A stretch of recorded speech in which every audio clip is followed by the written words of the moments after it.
Get paid to write a book. If you enjoy this book, you will be very interested in the following free makemonebooks.com. Introduction. Sell your book the easy way. Sell a proposal. You can get paid to write a book. It's easily possible to make a fast $10,000, or even a six-figure amount. You could even make seven figures, over $1 million for 20 pages of text. It sounds incredible, but a fast seven figures is certainly possible if you have a hot idea or have had an experience that hundreds of thousands of people want to read about. In his 2001 book about writing non-fiction, Damn! Why Didn't I Write That?, author Mark McCutcheon says that it's not hard to make a good income. You can learn the trade and begin making a respectable income much faster than most people think possible. The good part is that you don't need to write your book before you get some money. You write a proposal, and a publisher will give you an advance, which you can live on while you write the book. Writing a proposal is the smart way to write a book. It's the way professional writers sell non-fiction. Selling a book on a proposal is much easier than selling a book that you've already written. A book proposal is a complete description of your book. It contains the title, an explanation of what the book's about, an outline of chapters, a market and competition survey, and a sample chapter. A book proposal functions in the same way as any business proposal does. You're making an offer to someone you hope to do business with. It will be treated by publishers in the same way that any business treats a proposal. A publisher will read your proposal, assess its feasibility, cost it, and if it looks as if the publisher will make money, the publisher will pay you to write the book. When you've sold your proposed book to a publisher, your role doesn't end with writing your book. You're in partnership with your publisher to ensure the book's success. If you do your part, both you and your publisher will make money. You and your publisher, a partnership. The publisher's business is selling books. The company acquires books which it hopes will sell, and sell well. Your publisher is putting up the money to publish your book, so you need to approach the project from his point of view as well as your own. We haven't got the space to go into great detail about the publishing business here, but you need to know about returns, because the challenge of returns makes publishing different from other businesses. Publishers sell books on consignment. Publishers ship books to bookshops, and if a book isn't sold within a certain time period, it's destroyed. The bookseller strips the cover from the book and sends the cover to the publisher for a full credit. This is the return. If a title doesn't sell, the publisher takes a beating. As you can imagine, publishers are no more keen to lose money than you or I. What does this mean to you as you write your book proposal? It means that your proposal needs to emphasize the ways in which you, as the writer, will take responsibility for the book's success. You will try to ensure the success of your book by gauging the marketplace. You will work out who the likely buyers of your book might be, and the reasons they will have for paying good money for your book. You'll assess the competition for your book. You'll work out ways in which you can promote your book, so that people hear about it. You're in partnership with your publisher, and if you're prepared to take responsibility for that role, the publisher will be much more likely to buy your proposal. Why write a proposal first? All non-fiction books are sold on proposal. A book proposal is much easier to sell than a complete book. Here are some of the reasons. It's easier to read a 20 or 30-page proposal than a 400-page book. It's easier to make changes in the book's concept at the proposal stage. With a proposal, the publisher, in the person of your editor, can take ownership of the book. It's like bespoke tailoring. The editor feels that the book has been specifically written for the publishing house. Even if you decide to write your book first, you'll need to create a proposal once you've written it. No agent or publisher is interested in reading an entire book to assess its viability. That's the proposal's job, to ensure that your book has a niche in the marketplace. As you do your research for the proposal, you'll work out whether or not your book is likely to sell. You can shape the book at the proposal stage, much more easily than you can when it's a huge stack of print or a giant computer file. Sometimes you may get an idea for a book, but the idea is amorphous, it doesn't have a real shape. You may want to write several thousand words to see whether the book becomes clearer in your mind. But write the proposal before you write more than 10,000 words, because your book must target a specific group of buyers. How do you write a book proposal? You write a proposal step by step. In this ebook, we'll work on your book proposal together. Each chapter has tasks for you to complete. Once you've completed all the tasks, you'll have a book proposal which has an excellent chance of selling. Here's what we'll cover. Day 1, getting an idea for your book. Day 2, developing the idea and expanding on it. Assessing the market. Who needs this book? What's the competition for the book? Day 3, writing the blurb. Outlining your book. Day 4, researching your book proposal, and fleshing out your outline. Day 5, writing a proposal query letter. Sending your query letters to agents and publishers. You send the queries while you're working on the proposal. This helps you to gauge reaction to your work. Day 6, writing the proposal. Day 7, writing the sample chapter. Revising your proposal. I'll be including a sample of a book proposal for you to look at, so you can see what material a proposal contains. This proposal garnered an agent contract the first time I sent it out. I'll also include other samples, so that you have plenty of templates from which to construct your own proposal. How to use this ebook first. Read through the book, to see what information it contains. Next, work through the book, chapter by chapter. As you read each chapter, do the tasks and the exercises in the order in which they appear. Doing them will help you to write not just one, but many book proposals. Remember, the primary aim of this book is to help you write your first book proposal and be well on the way to selling it by the time you've worked your way through all the chapters. Work fast. It's vital that you concentrate on getting the words down on paper. As long as you have something on paper you can fix it.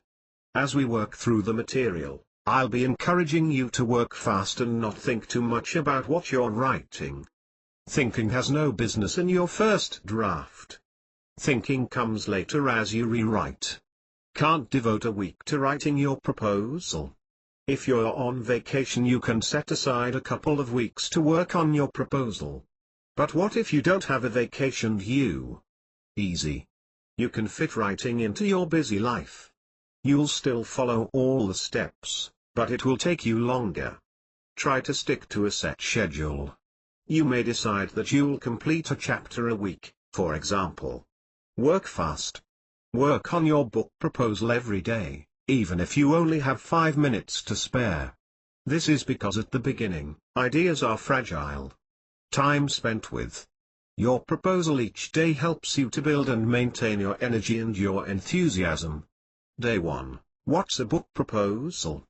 Get an idea for your book. Day 1 tasks. Task 1, look over 4 non-fiction books. Take your notebook and visit a bookstore. Skim 4 non-fiction books of the kind which you hope to write. Check the number of pages, the table of contents, and chapter length. How are these books written? Are they written in a casual, tongue-in-cheek style like the For Dummies series? Do they include lots of anecdotes and personal information about the author? In your notebook, write down each book's title, author, publisher and year of publication. Also write down anything you find interesting about the book. Scan the acknowledgements page to see whether the author thanks her editor and her agent. Make a note of their names if she does. These people may be interested in your proposal if it covers a similar subject area. Task 2, work through the idea generator exercises in this chapter. Read the idea generators, and do at least 3 of them, even if you've already got an idea for your book. Working through this material is important because it will give you confidence that it's easy for you to find as many ideas as you need. Task 3, Create a computer folder to hold your working files. Create a folder on your computer to hold all the files for your book. As you work, you'll generate many files. Create subfolders as you need them. Task 3, create a work log. Create a file on your computer as a diary for this project. Paste all the information you gather while searching the internet and while communicating with others in this log. Date each entry. If you need to leave your project for a few days, you can read your log to get back into the groove of your project. What's a book proposal? A book proposal is a business document which convinces a publisher to buy your book before you've written it.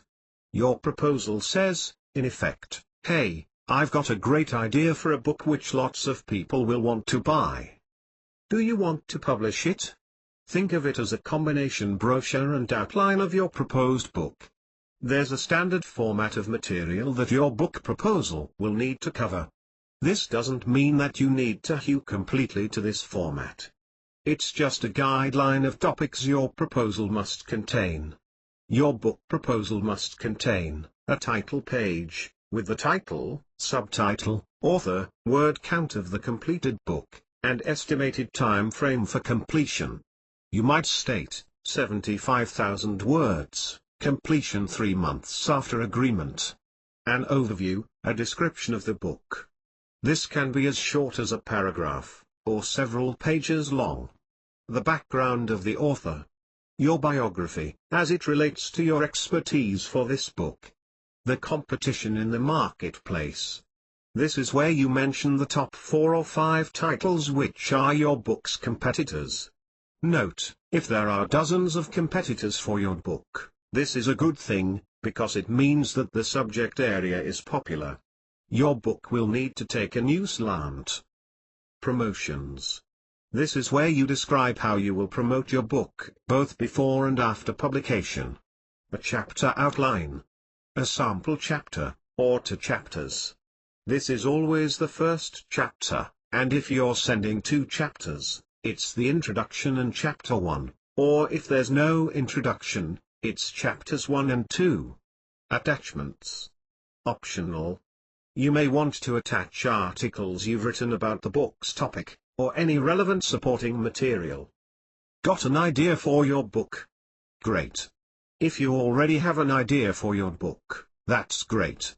Please work through the material in this chapter using your current idea, or join us in developing new ideas.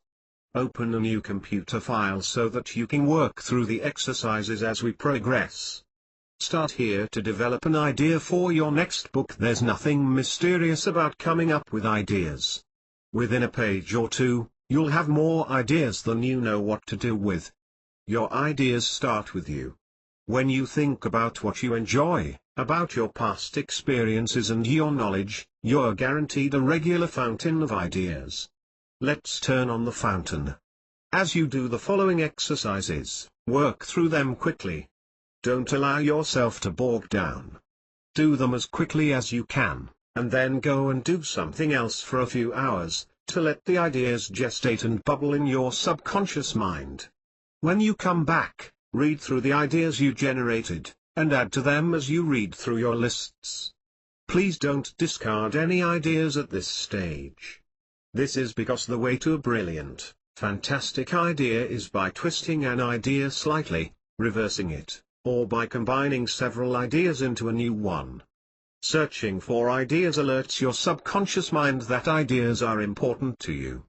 Over the next few days, you may get a nudge from an idea which says, "Write me down." Do that right away, even if you're in the middle of a shower or you're driving along the freeway. If you're driving, pull over. Write that idea down, because even if you're 100% certain that you will never in this lifetime forget that amazing idea you just had, believe me, you will forget it. Write it down, always. When you stay alert to the idea hovering at the corners of your consciousness, you will never be without a book bubbling away. This is how you turn your first book into a long series of books. First thing in the morning is a great time to generate ideas. Set your alarm 10 minutes early, then sit up in bed and jot down 50 ideas. ID Generator 1, what you're good at. Make a list of 20 things you're good at. Don't think too hard about this. Maybe you're good at buying presents for people. You've got a knack for choosing just the right gift. Maybe you're a good cook, or a good parent, or a good swimmer, or a good tennis player. Or maybe you used to be good at one or more of these things. For example, I grew up with horses, and owned horses for many years. I'm good with horses, and a good rider. If I saw a gap in the market for a horse book, I'd feel comfortable writing the book. You get the idea. List at least 20 things that you're good at, or have been good at in the past. For example, if you know you're an excellent gardener, even though you now live in an apartment, list gardening. ID Generator 2, your past experiences. Experiences sell. If you've been abducted by little green men from Mars, it's a book. If you're a bigamist, it's a book. People have written books about their illnesses, see From Challenge to Opportunity below, their addictions, and their pets. Browse through the bestseller lists to see what personal experiences people are writing about. Here's where you walk down memory lane. If you're in your 20s, it'll be a short stroll. If you're in your 40s or older, it will be a hike. Don't get bogged down with this. List 20 experiences you've had that spring to mind. The easiest way to come up with experiences is to work backwards through the stages of your life, or through decades. Again, don't take a long time over this. Set yourself a timer limit, 10 minutes is enough. ID Generator 3, your knowledge. What do you know? Start by making a list of all the subjects you were good at in school. Then list all the jobs you've had. Yes, part-time work counts. Also list your hobbies. Are you a keen Chihuahua breeder? Do you quilt? Take photographs. Your current job. What are you learning in your job that other people would pay to learn? The places you've lived. Your hometown may be boring to you, but guidebooks sell well. Your family tree. What special knowledge do your nearest and dearest have that you could write about? Spend around 10 minutes writing down as many subjects as you have knowledge about. ID Generator 4, what you enjoy most. Celebrity chef Nigella Lawson freely admits that she cooks because she loves to eat. Nigella has turned her love of food into a career. She regularly produces best-selling books. Her chocolate recipes are brilliant. What do you love? People have written about garage sales, cosmetics, cars, vacations. If you love something, chances are that thousands or maybe millions of others will love it too. Watch the newspapers and take note of current trends. Or better yet, listen to what your children are talking about, or asking you to buy for them. Children tend to be well up on what's happening. Remember that it will take around 2 years for your book to reach the bookstores. Therefore, the currently hot topics on the best-selling lists may be old news before your book is in the stores. This doesn't mean, of course, that you can't write on perennial favorites like money, sex and exercise. These topics never go out of popularity, and a new twist on one of these is always a sure bet. The idea of writing about what you enjoy is that you will be bringing passion and enthusiasm to your topic. Enthusiasm is a must. ID Generator 5, from challenge to opportunity. You face challenges every day. Most are minor, some are major challenges. If you've ever faced a large challenge, or if you're facing one right now, then consider that the things you learn could help other people. Whatever your challenge is, whether it's moving house or confronting a life-threatening illness, other people face the same challenges, and in those challenges lie the seeds of books. Make a list of 20 challenges you've faced in your life.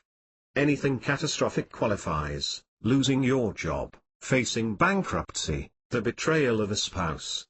If you've had a quiet life, then make a list of challenges that the people you know have faced. Additional challenges you can consider include any habit you've broken, from congenital lateness to overeating. When you've finished brainstorming, you'll have dozens of book ideas. Winnow out the non-starters. Don't delete them, move them to another computer file. Call it odds and ends, or snippets. Checklist. Is this the right idea for you today? You've worked through the idea generators, and you have one or more ideas which you feel would work as a book. The next step is to scrutinize your primary idea carefully. Consider your idea and look at this list of questions. See if you can answer yes to all of them. Am I enthusiastic enough about this subject and my ideas about it to sell this proposal to an agent and an editor, and to readers? Will I retain my enthusiasm through the months it will take me to complete the book? Is there a market for my book? I've checked Amazon.com and bookshops for competing titles. I'm convinced there is a market for my book. I can find people with expert knowledge to interview as I write my book. Does my book provide solutions to problems? If you can answer yes to most of these questions, you're set. Great. We're going to start work on your proposal. Day 2, develop your idea and assess the market. Data tasks. Task 1, keep studying non-fiction books. The more you know about how non-fiction books are constructed, the more easily you'll be able to work on your own book with confidence. Look at the books on your shelves at home, and at your local library. Be sure to make a note of any editor or agent acknowledgements. Task 2, develop your idea. Work through the various steps in developing your idea. See, simple steps in developing your idea, in this chapter. Dispelling myths and a word about confidence. If you're feeling nervous now that you're about to start this project, relax. Tell yourself that you will take it step by step. All you need to do is work at it steadily, a word, sentence and paragraph at a time, and you will complete your proposal, and then when you've sold the proposal, you'll complete your book using the same easy does it method. While we're at it, let's dispel a few myths. Myth 1: it takes a special talent to write books. It takes persistence. There are as many different kinds of writers as there are people. Some are young, some are elderly, many are in between. You don't need any special writing talent to write books, nor do you need to be highly educated. Many successful writers have never completed high school. If you can write well enough to write a letter, you can write a book. Myth 2: writers starve in garrets. Many professional writers make incomes that would make doctors and lawyers envious. Most make reasonable incomes. If you decide to make a career of writing non-fiction books, the major benefit is that if you choose your book's topic with care, your book can stay in print for many years. For each year that your book's in print, you get royalty checks. Let's say that you write 2 books a year for 5 years. At the end of the 5 years, if your books all stay in print, you'll be getting 10 royalty checks a year. These ongoing royalties are your nest egg, profitable investments in your future. Myth 3: it's hard to sell a book. As long as you research the market for each book before you write as much as a single word, it's easy to sell a book. Publishers need competent, reliable writers who can produce good books regularly. This myth got started because, let's be blunt here, 99% of submissions to editors and publishers are not publishable. Myth 4: you need to know someone to get a book published. You need to write a good book to get a book published. That really is all you need to do. I started writing romance novels and they were published by an English publisher. I certainly didn't know anyone in UK publishing. I live in Australia. If you have a contact in publishing, by all means use that contact. However, it's not necessary. Publishing is big business, and publishers need good books. Today we'll develop your idea and assess the market. Developing your idea and assessing the market go together. We'll work on both tasks today. The idea of working on both tasks together is that as you read through the outlines of books which cover a similar area to yours, you'll see what's already been published, and you'll get fresh ideas for material that you can cover in your own book. Note, your personal experience is valuable as you skim through other people's books. Jot down any thoughts and ideas you get. You should make a note of any experiences you remember which you could include in your book. This is because everyone loves a story, so no matter what subject area your book covers, include your own anecdotes. If you're writing a diet book, include funny/informative stories about your own experiences with diets, or the experiences of your friends. You may want to use fictitious names to protect people's privacy. You will definitely need to use fictitious names if you can't contact people to ask for permission to use a story, or if you think there's a chance that people will be able to recognize themselves from a story you tell that puts them in a bad light. For example, perhaps you belonged to a group of dieters, and you tell a story about another person in the group. Even if this was 20 years ago, and you've given this person a fictitious name, disguise the story, change the person's sex, age, and occupation. Simple steps in developing your idea. Work on developing your idea step by step. Here's how. 1. Write down everything you know about this idea. Let's say you've decided to write a book on natural healthcare for pets. You own several dogs and a cat, and are an enthusiast for natural healthcare because it's worked for you and for your friends. Today you're going to make copious notes. You're going to write down everything you can think of which relates to your idea. It doesn't matter whether you use a computer file, or a pen and paper. Sit down and get ready. Ask yourself, who, what, how, when, where and why. Make topic headings for each question. Then answer each question. Don't try to write incomplete sentences, just make notes. For example, if you took one of your dogs to a doggy chiropractor for several years, note down the chiropractor's name, the dog's name, problems the dog had, the number of sessions, anything and everything you can remember. Also write down what you don't know, so you can find out. One of the benefits of research is that you get to answer all the questions you have about a topic. Take as much time as you need. You may want to work in 40-minute sessions, and then go and do something else for a while. Taking breaks is important. It's during the breaks that your subconscious mind will go to work for you and scan your memory banks to come up with more ideas. Don't discard any of your ideas. And write down every idea, no matter how tangential. Your mind works via associations. Therefore, if you get a notion to write down, Phipps, broken leg, write this down, even if it seems that it has nothing to do with natural healthcare for pets. Phipps was your first dog, and was hit by a car. This was 30 years ago, and you don't remember much about the incident. However, after writing it down, you ask your mother about Phipps, and she tells you that the little corgi was bred by a woman who was into natural health care. You didn't remember this, you may not even have known it, but somehow your subconscious got you to write it down. You contact the woman, who's elderly, but who's a fountain of useful information, and she provides almost a chapter of information for your book. You'll find that you have many serendipitous incidents like this as you write your proposal and your book. 2. Make a long list of possible book titles at this stage. You don't need the perfect title, Healthcare for Pets will do as your working title. Make a list of 20 title ideas as quickly as you can. And save the list. Don't sweat a title. You'll often find that the perfect title doesn't occur to you until your book is completely written. Or, your publisher may come up with a title they want to use. 3.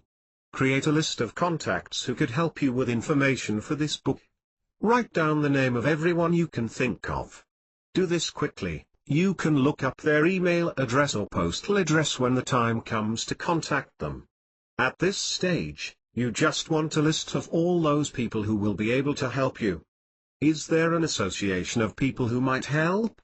In our Healthcare for Pets example, there will be numerous veterinary associations and kennel club associations of people who could provide valuable information. Create an acknowledgements computer file. Whenever someone helps you with information for the book, type their name into the acknowledgements file. People get a kick out of helping an author with the book. And the best way to thank them is to make sure that their name appears on the acknowledgements page in the book. Assess the market for your book. 1. Visit large bookstores. Start by visiting some large bookstores. Take your notebook and a pen.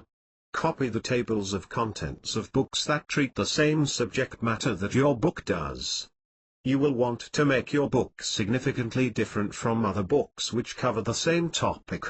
If your book is exactly the same as other books on the topic, no publisher will be interested in buying it. However, you shouldn't be discouraged if there are many books covering the area which you intend to cover. Lots of books mean that this area is very popular. For example, publishers bring out dozens of diet books each year. And there's room for yours, too. Aim for at least 3 to 5 points of difference. This doesn't mean that you have to come up with all new information. In fact, presenting completely new information is impossible. Sticking with our diet book example, there's only one way to lose weight, and that's to take in fewer calories than you expend. Authors reveal this ghastly news to their readers in many ways. Therefore, it's how you present the material that counts. If you can show readers a new way to diet, and you can prove that your method works, you're in, with a hot seller on your hands. 2. Visit your library. Next, drive to the library. Ask the librarian for books in print. This is a multi-volume set of reference books which lists all the books currently available by author, subject and title. Your library may have the books, or it may have the BIP CDs. If your library's BIP is on CD, get a printout of all the books in your subject area. Don't faint if you see an ultra-lengthy list. Several years ago when I was assessing the market for a book on time management, BIP spat out 10+ pages. I got all the books which sounded as though they might be similar via interlibrary loan, and none resembled my book at all. So the fact that there are lots and lots of books means little other than that this subject is popular. This is a good thing. Next, check out forthcoming books. FC should be available at your library right near BIP. FC lists all those books which will be released in the next 6 months. You'll want to have the books which are the main competition for your book on hand if possible. You don't have to buy them all. You can borrow them from the library, or if they're listed on Amazon.com, you can use Amazon.com's clever, look inside, technology, so that you can scan the contents pages of competing titles. 3. Amazon.com. Amazon.com is your next port of call. Type the subject of your book into the search query box, and you'll get a list of all those books which touch on your subject area. Print out this list. Having the list handy helps you when the time comes to pick a title. Read the descriptions, and all the reviews of any books which sound as if they might be similar to yours. Write a report on your discoveries. Now you've finished surveying the marketplace as it stands for your idea, take the time to write a brief report on what you have discovered. This report is for your own use. Do this right away when it's all still fresh in your mind. It's important to do this, because when you talk to your editor or agent, you'll want to have all the information on the market situation handy. Your report doesn't have to be long. A page will do.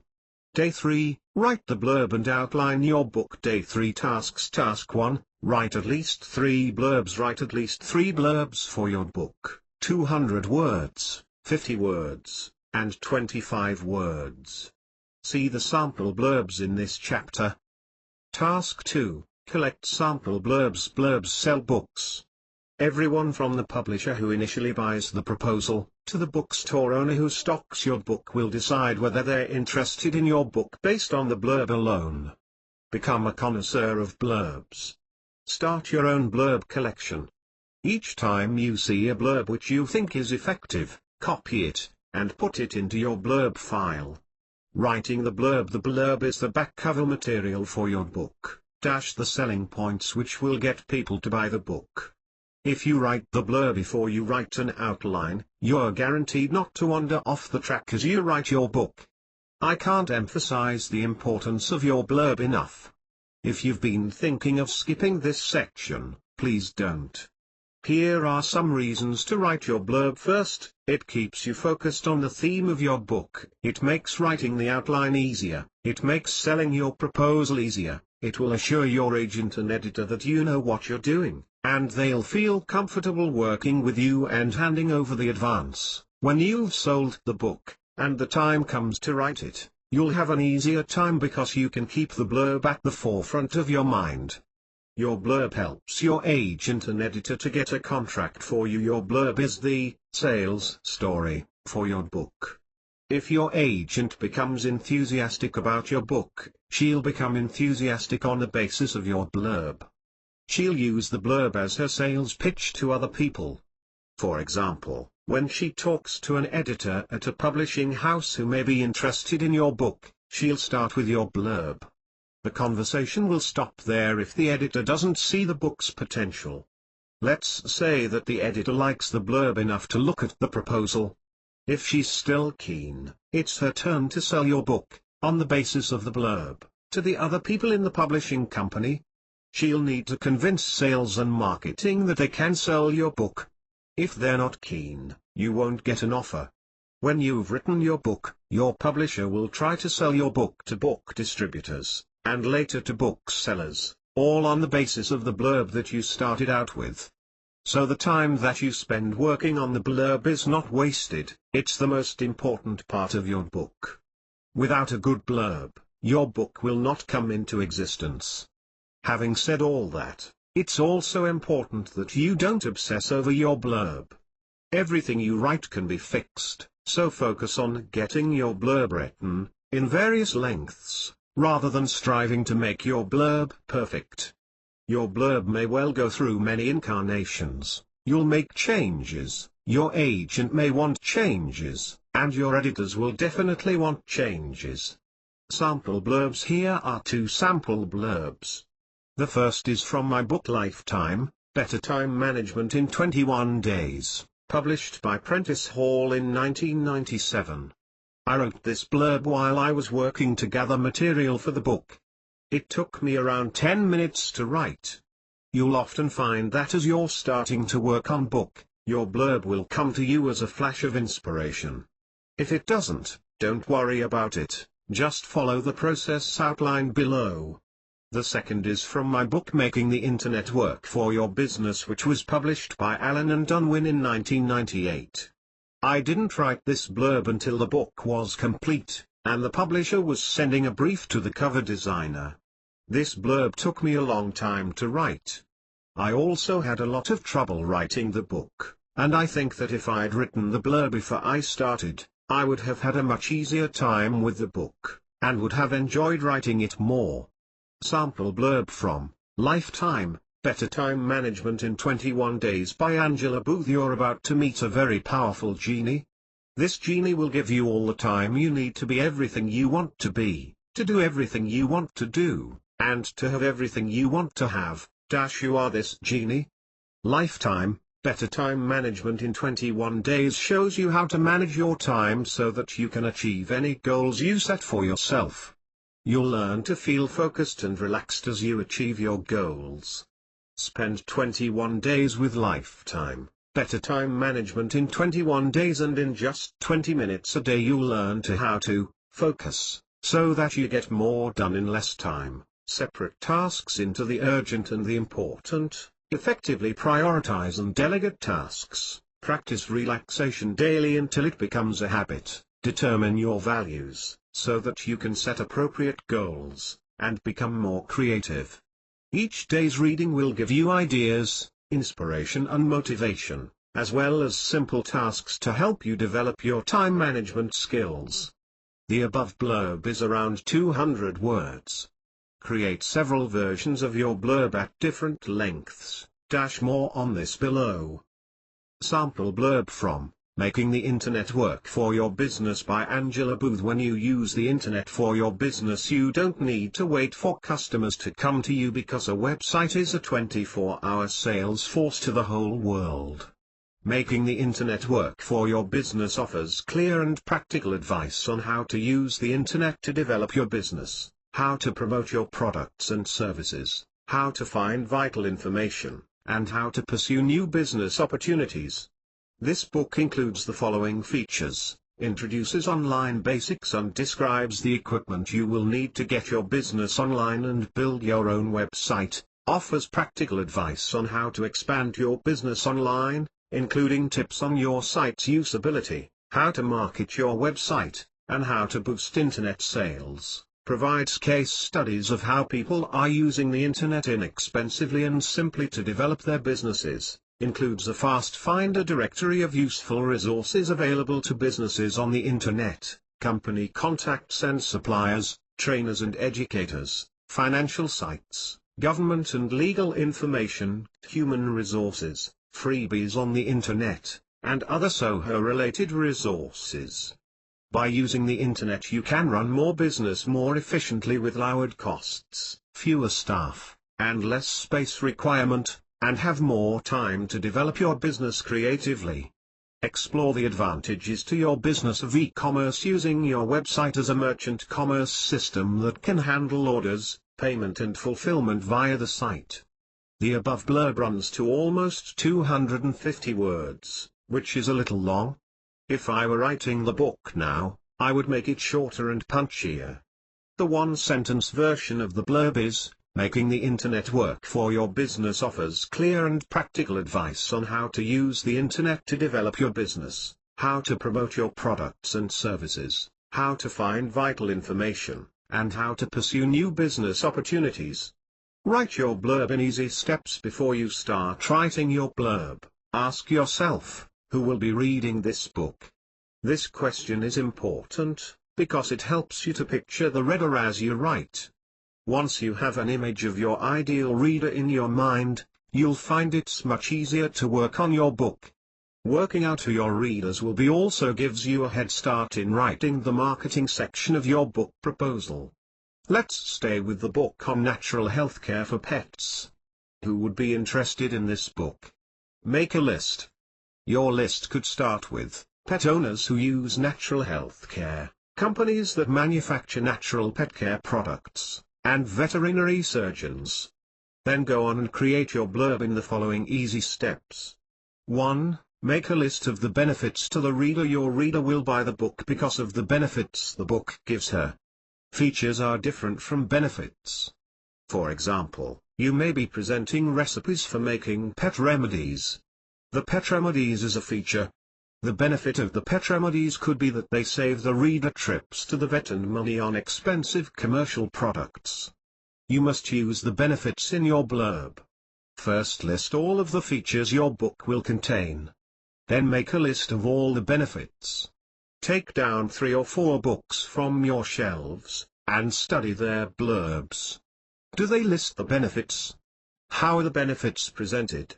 You'll occasionally find that the author and publisher, not to mention the publisher's sales and marketing departments, were all asleep when the book was in production, and the blurb contains a long list of features. Work out how you'd convert those features into benefits. This is excellent practice for you. 2. Rank the benefits. Rank the benefits in their order of importance. You may want to get some help here. Read your list of benefits to a friend, and ask how she'd rank them. 3. Write several blurbs, in various lengths in addition to your list of benefits. Your blurb can contain an intriguing fact, or a short anecdote. For example, if you once saved the life of your pet with a natural healthcare remedy, you could tell this story as part of your blurb. When you've completed your blurb, in around 200 to 300 words, create shorter versions. Create one of 100 words, another of 50 words, and you can even try to pare it down to 25 words. Here's a one-sentence version of the sample blurb for Lifetime. Lifetime, Better Time Management in 21 Days shows you how to manage your time so that you can achieve any goals you set for yourself. As you can see, the sentence is taken from the longer blurb. Essential blurb add-on. The testimonial publishers love cover testimonials, because they know that they sell books. How many times have you bought a book because someone you'd heard of and respected recommended the book to you? If you know anyone famous, or can get in touch with them, now's the time to contact them to ask them whether they'd be willing to read your book and provide a quote for you to use on the cover. Outlining your book. Start with a mind map. This is where your blurb comes into its own. You can develop a basic outline from your blurb as a mind map, or cluster diagram. For each book I've written, I've used mind maps. Because a book is long, it's hard to keep the whole thing straight in your mind. Mind maps help you to do this. Here's a sample mind map for making the internet work for your business. Diagramming your initial ideas of what you'd like the book to contain gives you an overview, from which you can develop a more detailed outline. Go through all the material you've gathered so far, and insert headings into your mind map. Remember that at this stage, nothing is set in stone. Just work as quickly as you can, don't think too much about it. You just want to get an idea of how much material you have. Create your outline working from your mind map. Create a chapter outline of your book. The easiest way to do this is just to write numbers from 1 to 10 or 1 to 15 down the page, and type in chapter headings. Most books have around 10 to 15 chapters. If yours has more than 15, that's fine. Only got 3 or 4 headings? No matter how little material you have, or how much, don't worry. This is the initial stages, remember. Just work quickly so that you get something down on paper. Tomorrow we'll be researching your book, and as you research, you're sure to find many more headings for your outline. In these very early stages of working on your proposal, your subconscious mind is your greatest resource. Therefore, if you get an impulse to write down something, write it down, even if it doesn't make much sense to you. The reason you got this idea will come to you. Day 4, research your book proposal, and flesh out your book's outline. Day 4 tasks. Task 1, create your research plan. It's a good idea to create a research plan to guide you, both in writing your proposal, and later in writing your book. Knowing that you can find all the information you need is a confidence builder.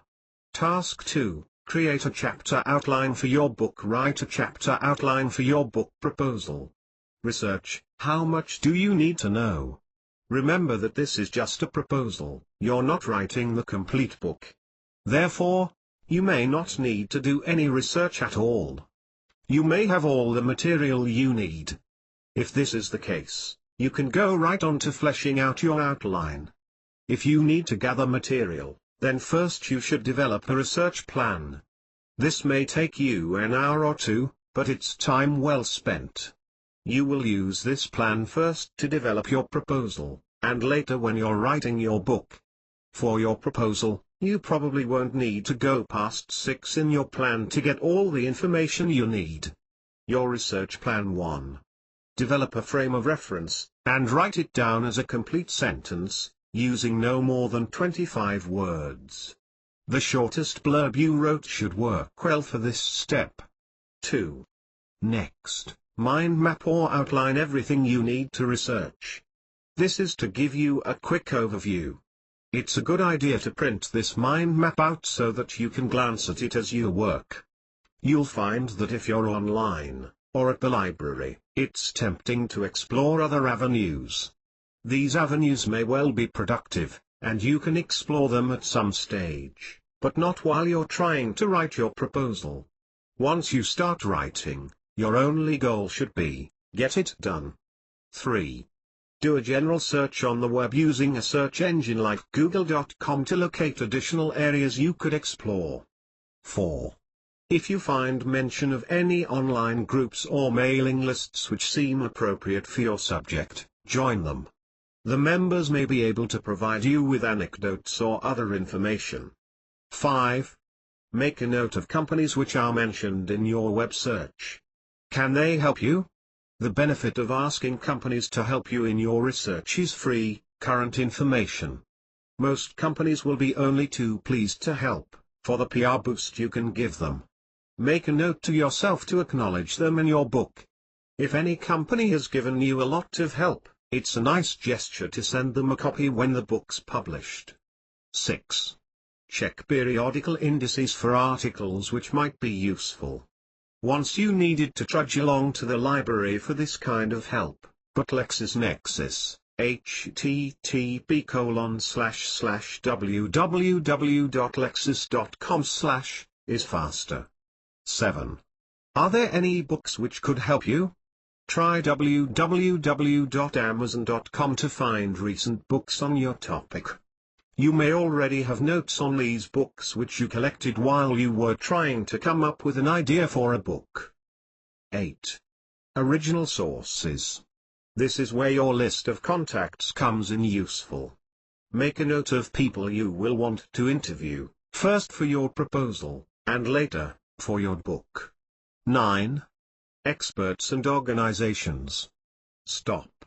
Don't collect more information than you need to write your proposal. Creating your research plan shouldn't take you more than an hour, or 2 hours maximum.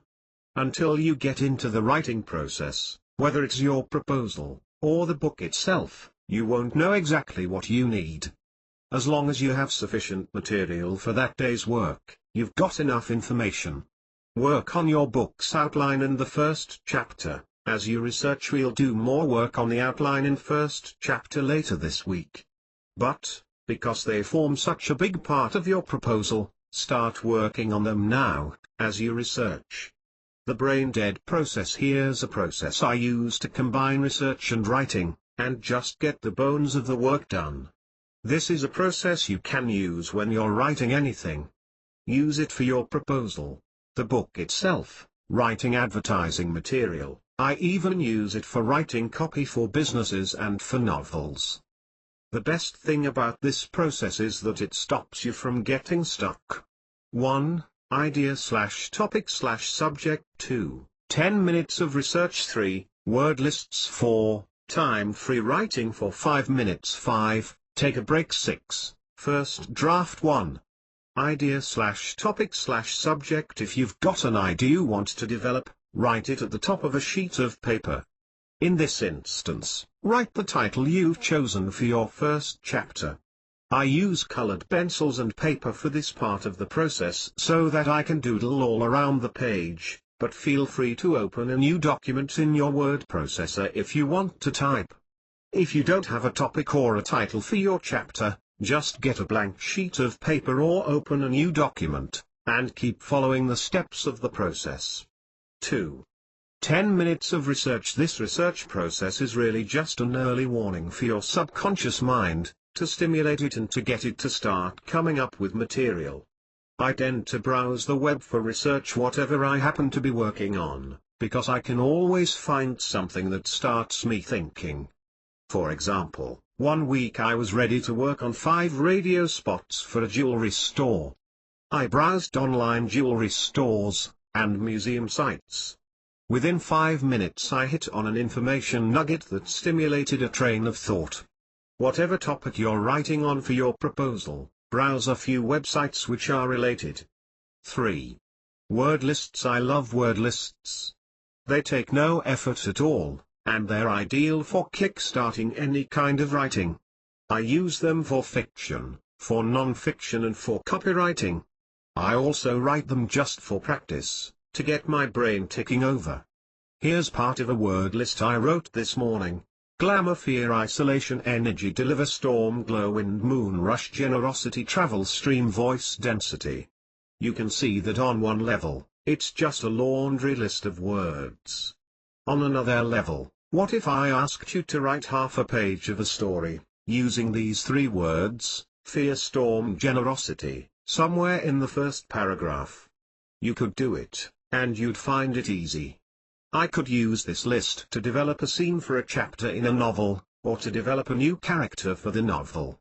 But I'm currently working on an advertorial for digital imaging products for a computer magazine, so the word list gives me some ideas to play with for that. The list even gives me some ideas I could develop for magazine articles and essays. Not bad for 15 words which took a few seconds to write. For your book proposal, just start making lists of words.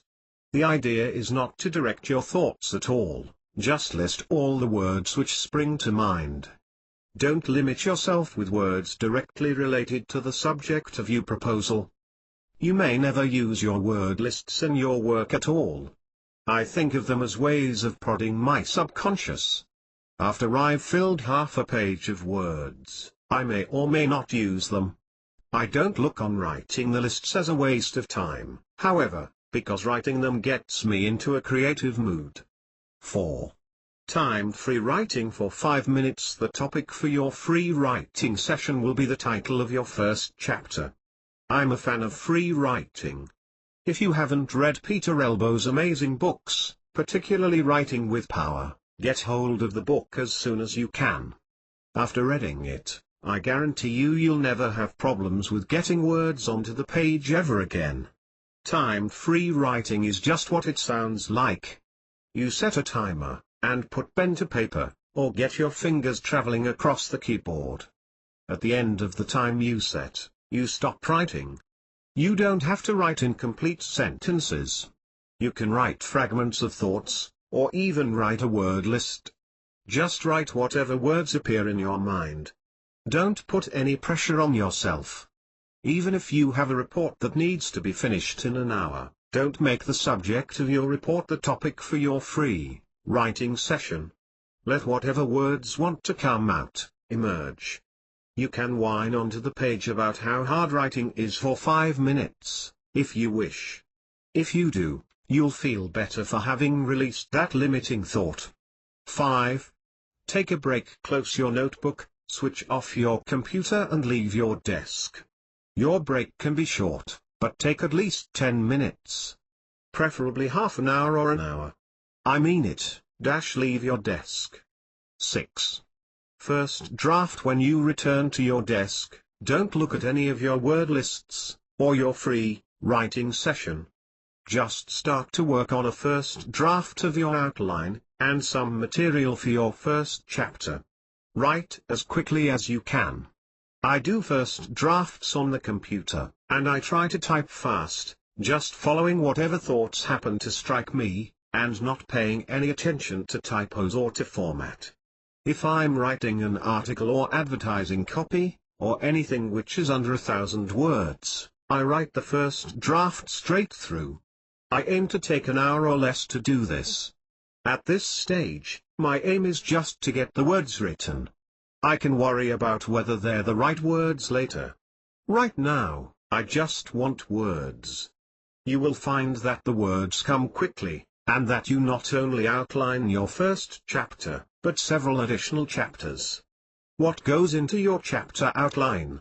You don't need to create the kind of outline that your English teacher harassed you into creating when you were 12. The kind of outline you need to create is one based on components. Non-fiction is much easier to write than fiction because all non-fiction books similar components. Let's have a look at some of them. A foreword. This is similar to an introduction, but a foreword is usually written by someone other than the author of the book. It helps if you can get someone famous to contribute the foreword. Note, they may expect payment for this. If this person would lend great credibility to your book, then consider paying them for the foreword. It could make the difference between whether your proposal is easy to sell, or more difficult. If you're writing in an area in which you don't have professional expertise, for example, if you're writing about a medical topic and you're not a doctor, then getting a foreword written by a professional is worthwhile. An introduction. This is optional. If you can't think of anything to put in an introduction, leave it out. Think of including an introduction if you want to tell your own story, how you came to get the information you're about to share. A. How to use this book, chapter or page. This can be short, or quite long. For example, if you're writing a book on yoga, you could use this chapter to give 4 or 5 exercise routines, compiled from the various poses that you discuss in the rest of the book. Chapters with problems and solutions. For example, if you were writing a book on dieting, you could write 7 chapters all posing a typical problem, and then provide solutions for each problem. The last chapter is the wrap-up. In this chapter you'll want to give readers instructions on where they go from here, and you'll also want to include an inspirational message. A glossary is useful if it will be necessary for readers new to the subject area. For example, if your book contains a lot of industry jargon with which your reader is unfamiliar, give explanations of terminology here. An index. I'm always disappointed when an otherwise excellent book, that I'll be referring to again, omits an index. I know creating an index is a hassle, but if you think your readers will use it, then go the extra mile and include it. Will you need graphics or photographs? If your book needs photos or other graphics, start thinking about them now. For example, if you're writing about pet care, then by all means send along a couple of relevant photos or graphics with your proposal. However, illustrative material is only useful if it adds value for the reader. Do the other books which cover the same subject as your book include graphics? If you decide that your book must have graphics, mention this in your proposal. Send along an image or two, even if you've only taken them with your own digital camera. Day 5, write your proposal query letter, and submit it to agents and publishers. Day 5 tasks. Task 1, start a contact list of agents and publishers. Finding an agent/publisher is the first step to selling your book proposal. However, even after you've sold your proposal, you'll want to stay current with agent and publisher news in order to sell your next proposal, and the one after that. Start a contact list of agents and publishers, and as you find snippets of information online, or in your offline reading, enter notes into your database. Information you might want to add includes recent sales and the amount the book was sold for, movements of editors from one publishing house to the next, and publishing house changes. Collecting and maintaining all this information shouldn't be viewed as a chore. It's vital business intelligence. It could also help you to increase your income by many thousands of dollars each year. Task 2, send out 10 query letters to agents and publishers. Agents and publishers take time to respond. So today you'll create a query letter for your proposal, and will send it out to 10 agents and publishers. You can choose to send only to agents, or only to publishers, or you may want to send out 5 to each group. Today you write your proposal query letter. Now you've written the blurb for your book, and the chapter outline. The next step is to start asking agents and publishers whether they're interested in looking at the proposal for your book. This means that you'll send out a query letter, asking agents and publishers to look at your proposal. Note, some new authors want to omit this step. They figure, hey, I'll just send the complete proposal, so I get a response faster. Unfortunately, sending a complete unsolicited proposal will slow the process. Agents and publishers receive so many packages of material that they stack them in a spare office, and the office junior gets to read them once every couple of months. Send a query letter, then send the proposals to those people who've asked to see it. Do you need an agent? Yes. And no. It can sometimes be harder to get an agent than it is to get a publisher, so it's a good idea to query both. When you get an agent, you can tell the agent which publishers you've already queried. If you get an agent before you get a publisher, you can approach agents who are a good fit for your book to ask them whether they will handle the contract negotiations for you. You definitely need an agent if you intend to write more than one book. As to whether you should go agent hunting, the answer is a definite yes. This isn't only because an agent will take a lot of the submission and negotiation workload, and because the agent has, one hopes, her fingers constantly on the pulse of publishing and knows what's going on. It's also because an agent forms a handy cut-off switch between you and the publisher. When problems occur, let's say that your editor's demands annoy you, or that your advance payments are late, you've got someone to gripe at other than your editor. On the other hand, if you'd rather keep all the profits your book makes, and feel that you can handle your contract negotiations yourself, you may want to skip agents, and focus on publishers.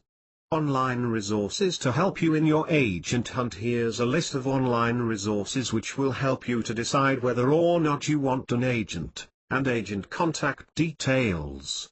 Writers.net, http://www.writers.net/agents/browse/lock.php. This is an excellent site, with many useful articles telling you what agents do, as well as agent lists you can browse. Literariagents.org, http://www.literariagents.org/ another excellent site with articles and agent listings. Index of Us Literary Agents, http://www.writersservices.com/handbook/wh_us_index.htm. This page is on the Writers Services site, and you'll also find listings of UK agents. Predators and Editors, http://www.anatherium.com/prededitors/ You'll want to bookmark this site. It's a wonderful resource to help you to maintain your writing career. Literary Agent Warnings, http://www.sfoire.org/beware/agents.html. Unfortunately, as in all fields, in writing there are scam artists.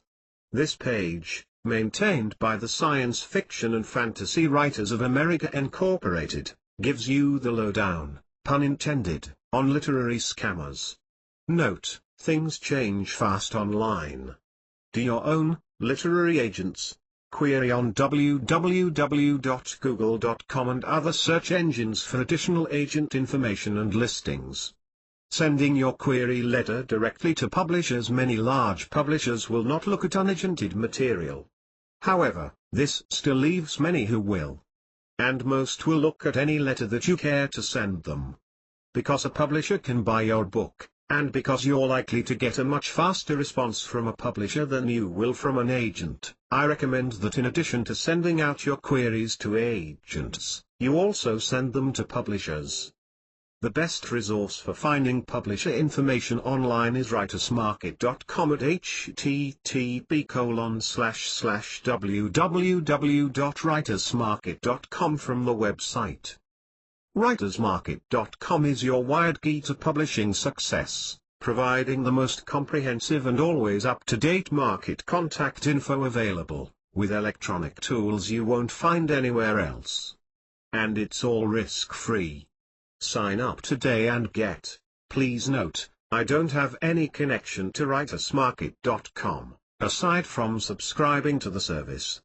I've been a subscriber for several years, and have always been happy with the service. It will save you a lot of time looking for publishers. Of course, the service isn't restricted to publisher listings. You'll find agent listings as well, plus magazine listings and a library of useful articles. More markets than you'll find anywhere else. And with our constantly updated and verified contact listings, you'll find the market information you need to get your work into the hands of the right editor or agent today. Easy to use searches. Looking for a specific magazine or book publisher? Just type in the title. Or, widen your prospects with our new keyword search for broad category results. Expert advice from top editors, agents and writers. Want to know how to improve your cover and query letters? Have a question for an editor or agent? Find the answer you need here.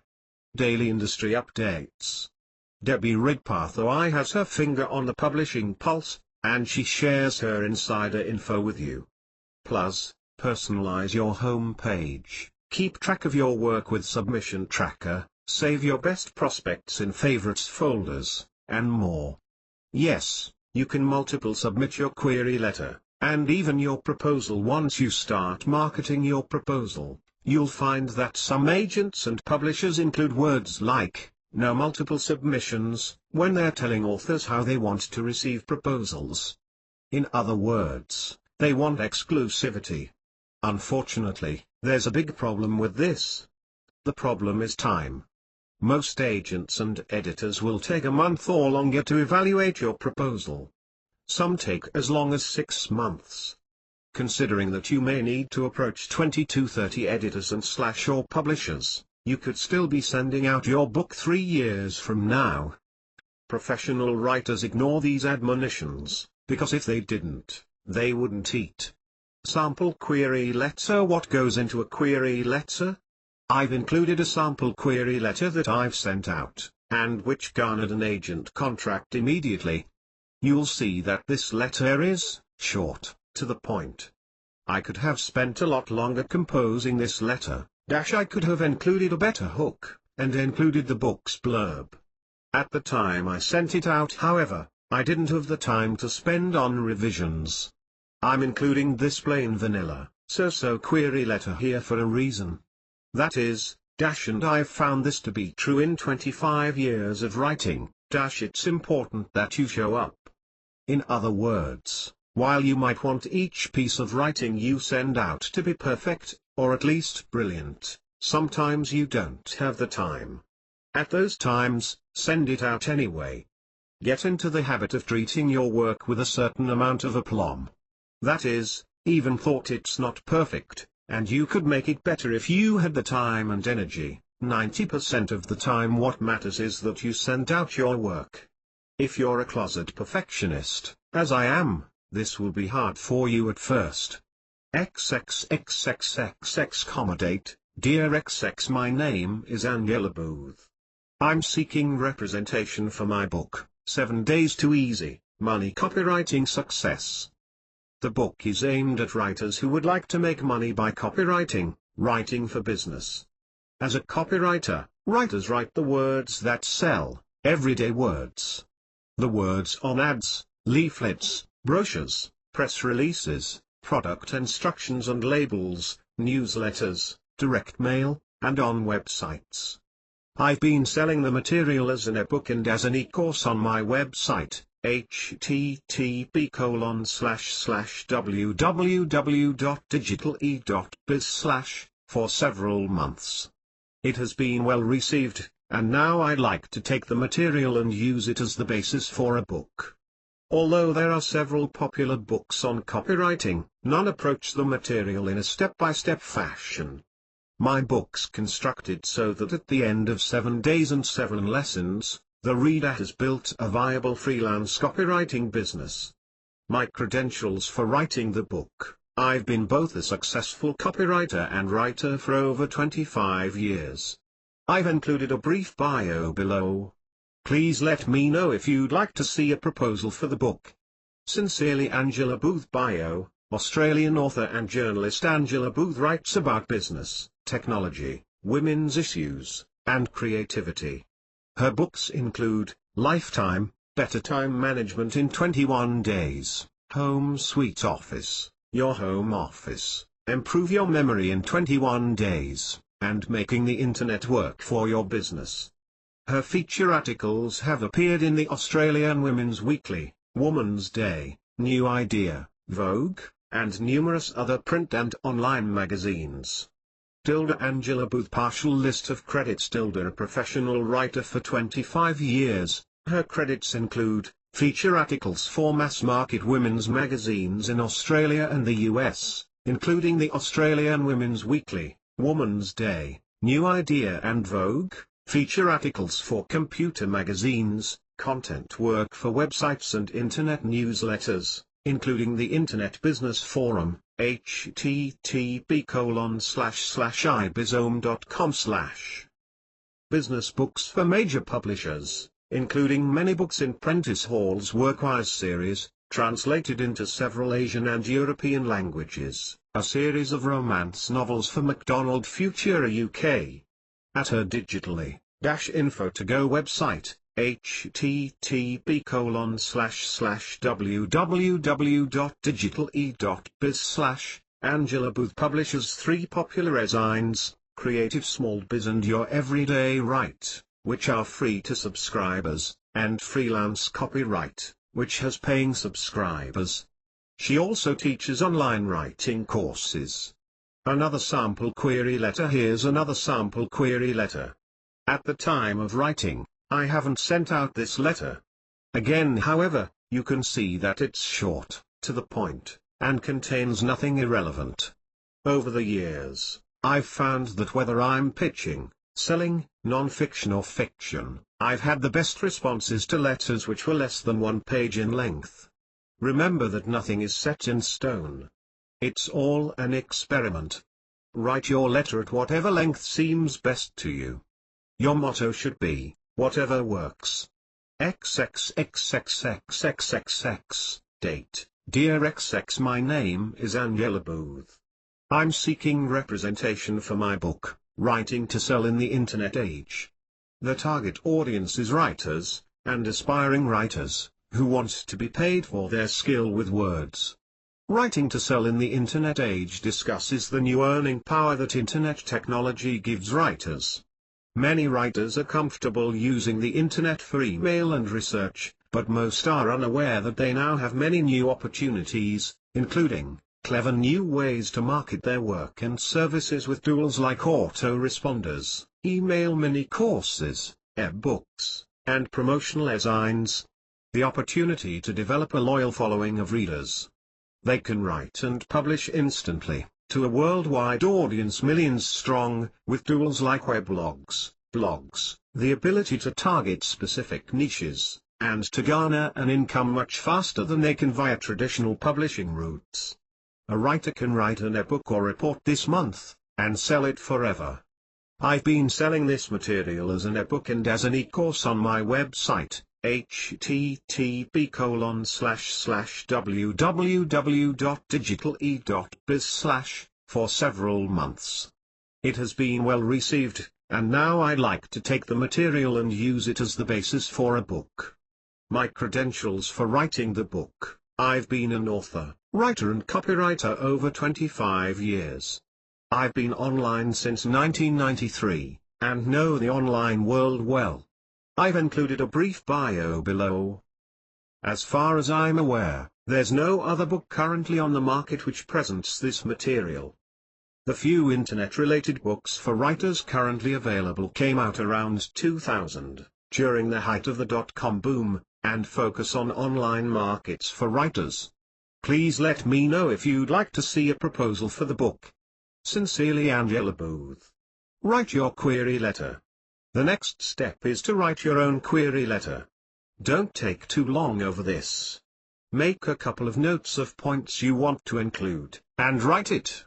You can include your blurb. Your blurb could in fact make up the bulk of your letter. Here's a quick outline for your letter. A. Introduce yourself in 20 words or less, and state your business. I'm seeking representation for my book. Title. B. Blurb. C.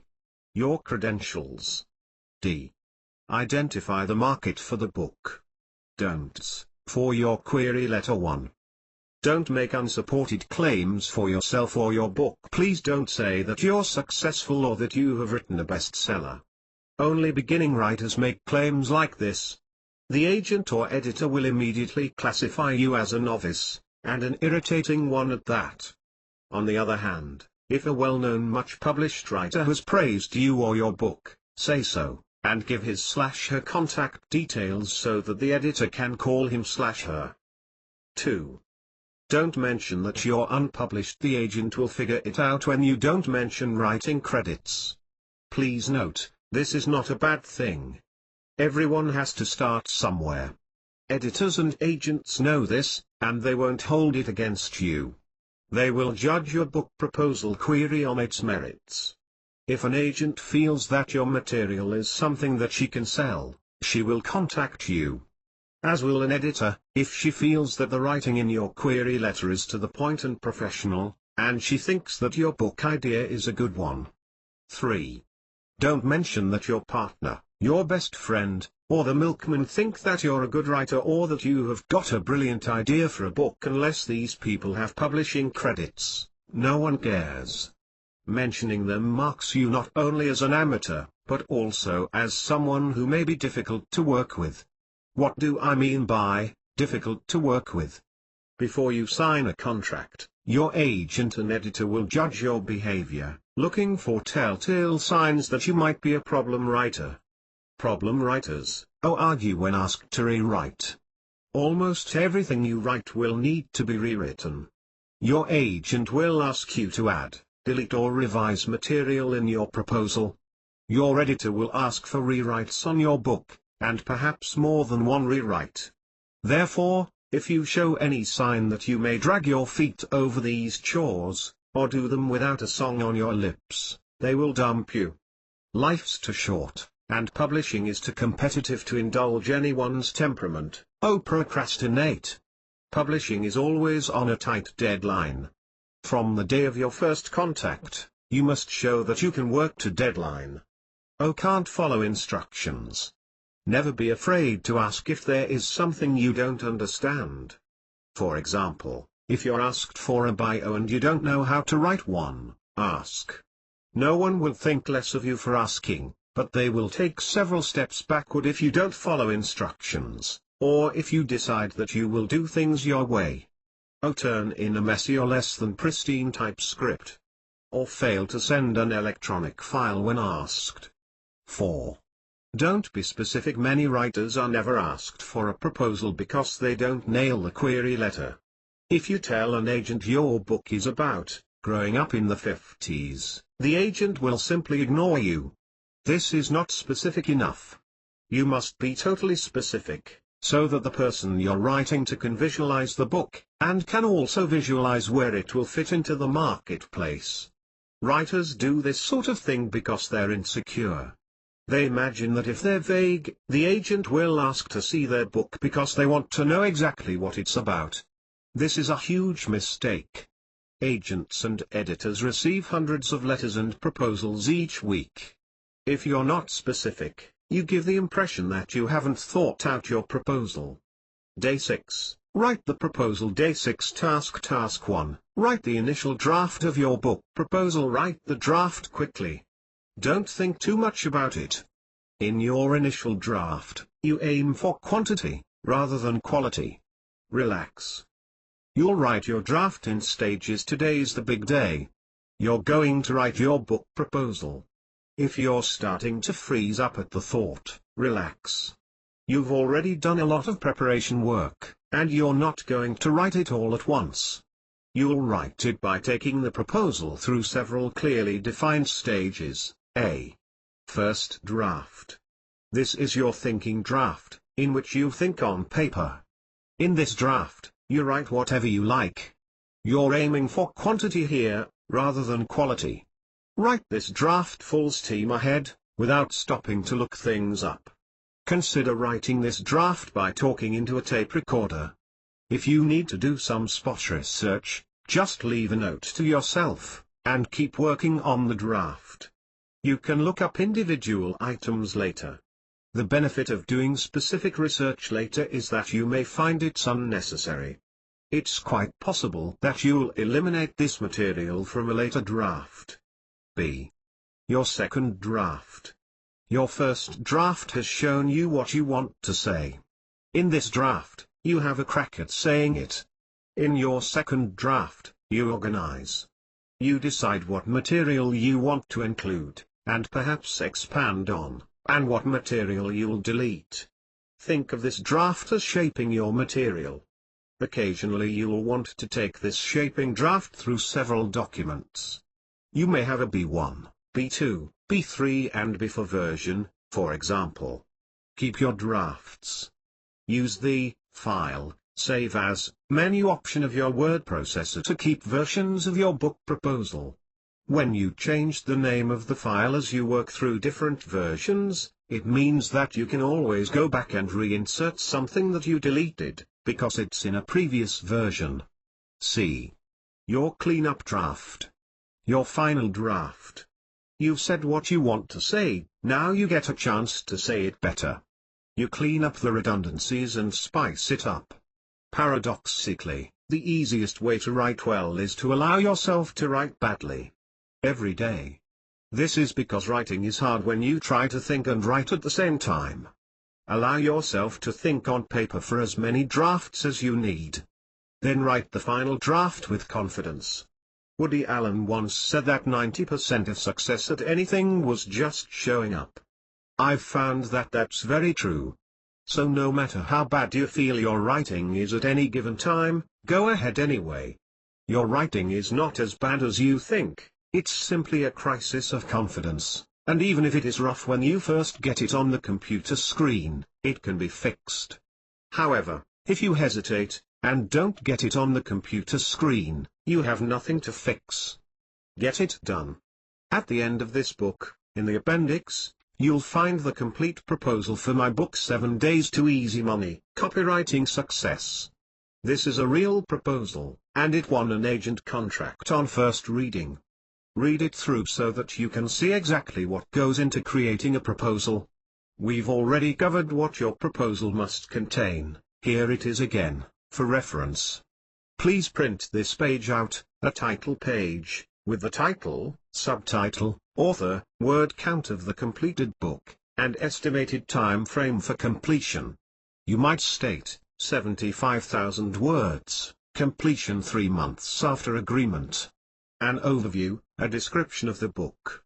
This can be as short as a paragraph, or several pages long. The background of the author. Your biography, as it relates to your expertise for this book. The competition in the marketplace. This is where you mention the top 4 or 5 titles which are your book's competitors.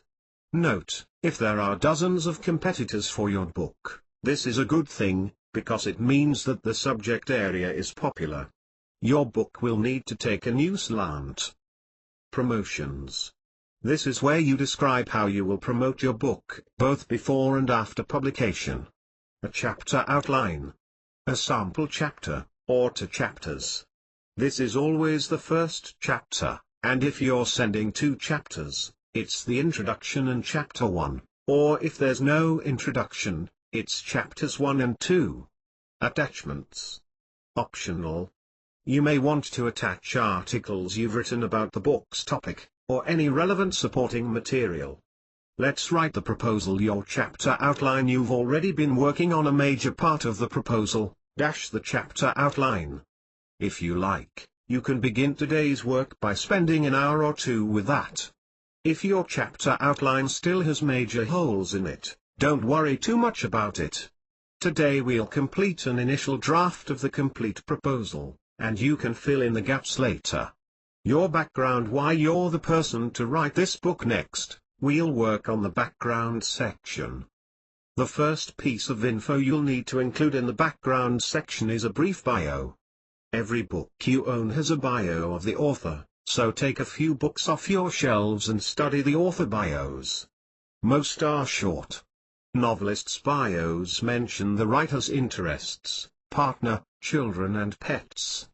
The bios of non-fiction writers, that's you, emphasize the writer's academic credentials if it's important to the writer's credibility, or the writer's experience in the field the book covers, or anything else which might be relevant. Here's an example of a bio, which I wrote as part of the book proposal for 7 Days to Easy Money, Copywriting Success. Quick bio. Australian author and journalist Angela Booth has been writing successfully for 25 years. She writes about business, technology, women's issues, and creativity.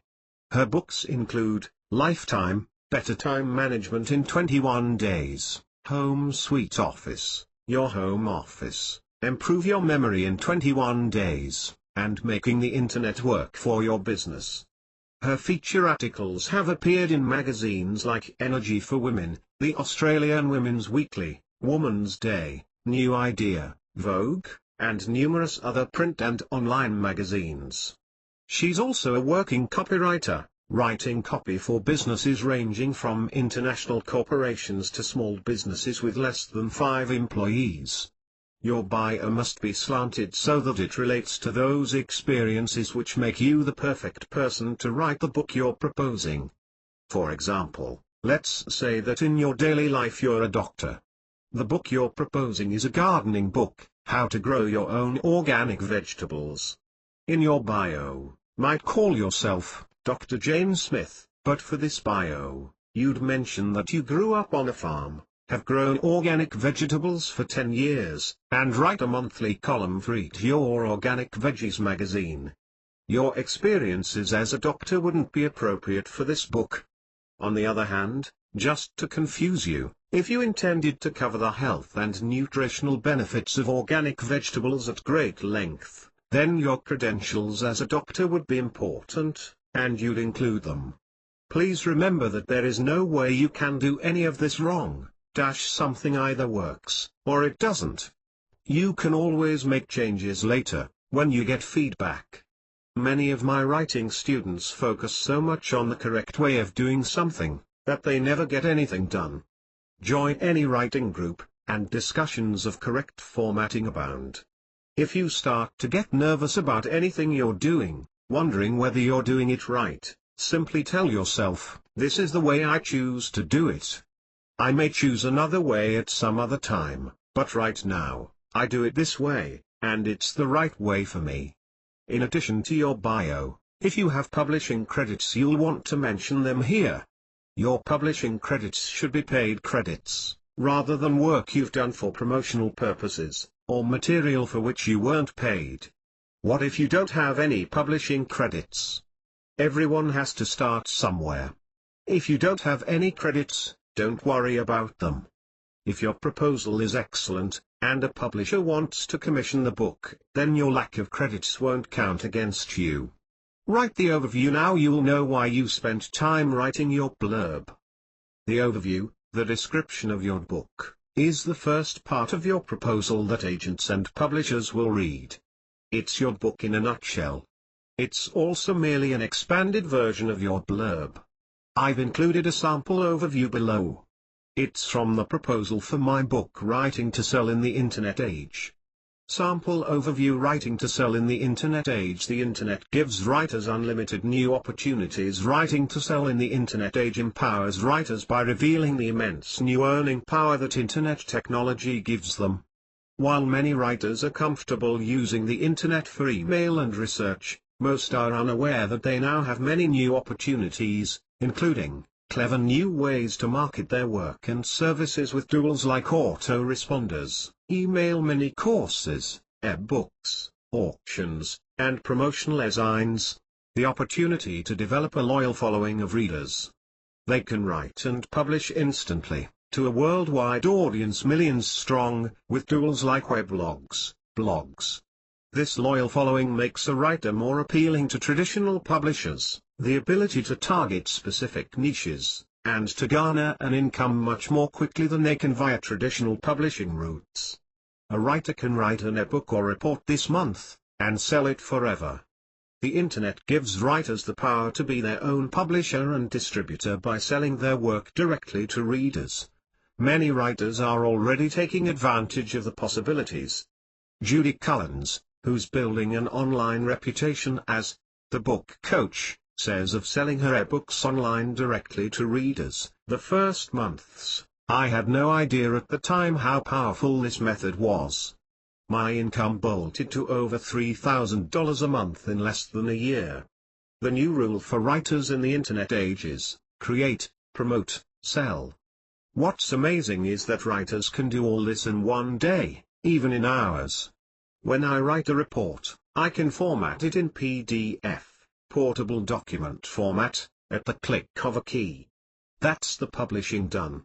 I can then add the report to the online store at my website in minutes. Distribution done. Then I can send an announcement out to my subscribers, promotion done, and watch the sales rolling in. Best of all, I don't have to be anywhere in particular to do this. I can do it as easily on a sun-drenched beach on the Great Barrier Reef off Northern Australia as I can in my home office in Sydney. Are these capabilities within the reach of non-technically inclined writers? Yes. Although I've been writing about software, computers and the Internet for many years, I'm by no means a geek. The writers who shared their anecdotes and success stories for this book aren't geeks either. They're writers who've seen opportunities and grabbed at them. Many of these writers/publishers/entrepreneurs didn't come to writing via traditional publishing routes. Many started out as marketers, or entrepreneurs. They looked at the internet, saw how relatively easy it is to make money selling information online, and worked out ways to do it. The internet is the answer to writers' prayers. It puts writers in control of their own destinies. We see what we expect to see, so writers have seen the internet as a magazine-style content market. But because of the unlimited free content online, few sites buy content. This may change, as more sites with good content change to a reader pays business model. Writers haven't yet seen that the internet is a completely new environment, where they can write what they want to write, and can, without too much effort, make a good living. A how-to plus a how they did it. Writing to sell in the internet age is a how-to for writers to access their new opportunities, but it's also a how they did it. I'll be describing the avenues that entrepreneurs are developing to use the internet to make excellent money in many new ways. These writers are exploring their new options with amazement and delight. It's an exciting time. I'll be including their stories and tips in this book to inspire other writers that they can do it too. What I won't be including: I won't include descriptions of technology and the online environment. Information on how to build a website, how to sell online, how to create a mailing list and other technical minutiae is readily available online. Also, because technology is advancing so quickly, technical information rapidly becomes outdated. What won't change, however, are the basic concepts of writing to sell in the internet age. Include in your overview a description of your book, why your book is important, something about what's included in your book, why you're the person to write this book. Don't hype, but do include everything relevant. Please don't try to hype your book in the overview. Just tell your story as quickly and as clearly as you can. Also, don't hold anything back. I've read many proposals from beginning writers where the writer has tried to be coy. For the complete details, you'll need to read the book. This kind of thing will work against you. You're asking a publisher to invest around $30,000 to publish your book. Anyone who's going to spend that amount of money wants all the details. Please provide them. Your overview's length: your overview can be as long, or as short, as you feel it needs to be. Some proposals have one-page overviews, in others, the writer needs 5 pages to describe the book. Use your own judgment here. If you need 5 pages, then by all means, use them. However, if your overview is long, make sure that you haven't repeated information.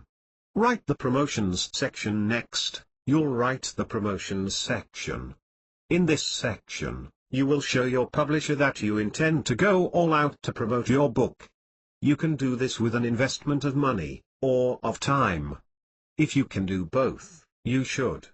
Promoting with money: company shows, sports figures, celebrities and other well-heeled people often write books, or have books written for them by ghostwriters. It's understood that any celebrity will hire a public relations agency, and will spend a lot of money nudging the book up the bestseller list. If you have money to spend on a public relations agency, mention this in your proposal. Your publisher will be pleased that you intend to get behind the book. Promoting with time: if you don't have swags of cash lying around that you can use to promote your book, you'll need to invest time. There are a million ways you can promote your book, from pasting magnetic letters onto your car and building a website to calling bookstores all over the country to talk them into stocking your book. You can even act as your own PR agency, and without anything other than an internet connection and some time, can do a lot of work to help sell your book. Anything that you do will be appreciated by the publisher. Sample promotions section: writing to sell in the internet age. Here's the promotions section from Writing to Sell in the Internet Age. My primary focus will be on online promotions. For 2 reasons: I'm located in Australia, which means I can't go the usual bookstore/speaking venue route to promote the book. And I've been online since 1992, pre-World Wide Web, and know how to promote online. I wrote a book called Making the Internet Work for Your Business, which is about setting up a small business online, 1998, Allen and Unwin. Also, it's appropriate to promote a book about selling in the age of the internet on the internet. I have a popular website, http://www.digitale.biz/ and 3 email assigns, and I'll be promoting writing to sell in the internet age heavily in all of them. I now spend 10 hours a week working on my site and my assigns, and on promotional activities for them, so I'll increase that to 15 hours, so that I regularly spend considerable time on the book's promotion. My offline focus will be on getting press coverage and radio interviews. My plan outline 1. I will create a mini website for writing to sell in the internet age. This will be a 3-page sales site, the name of the site to be taken from the book. Such mini sites are called buy, bookmark or leave sites. The entire site is similar to a direct mail letter, its only purpose is to encourage the reader to buy the book.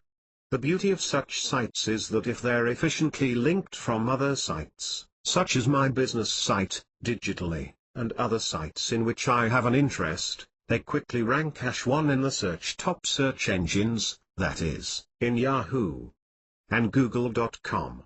2. I'll write a long sales page on Digitally for writing to sell in the internet age. See an example, http://www.digitale.biz/ecourses2.html. 3. I'll develop an email newsletter for the book's buyers and prospective buyers. This monthly newsletter will update the information in the book, and will include a link for readers to buy the book online. 4.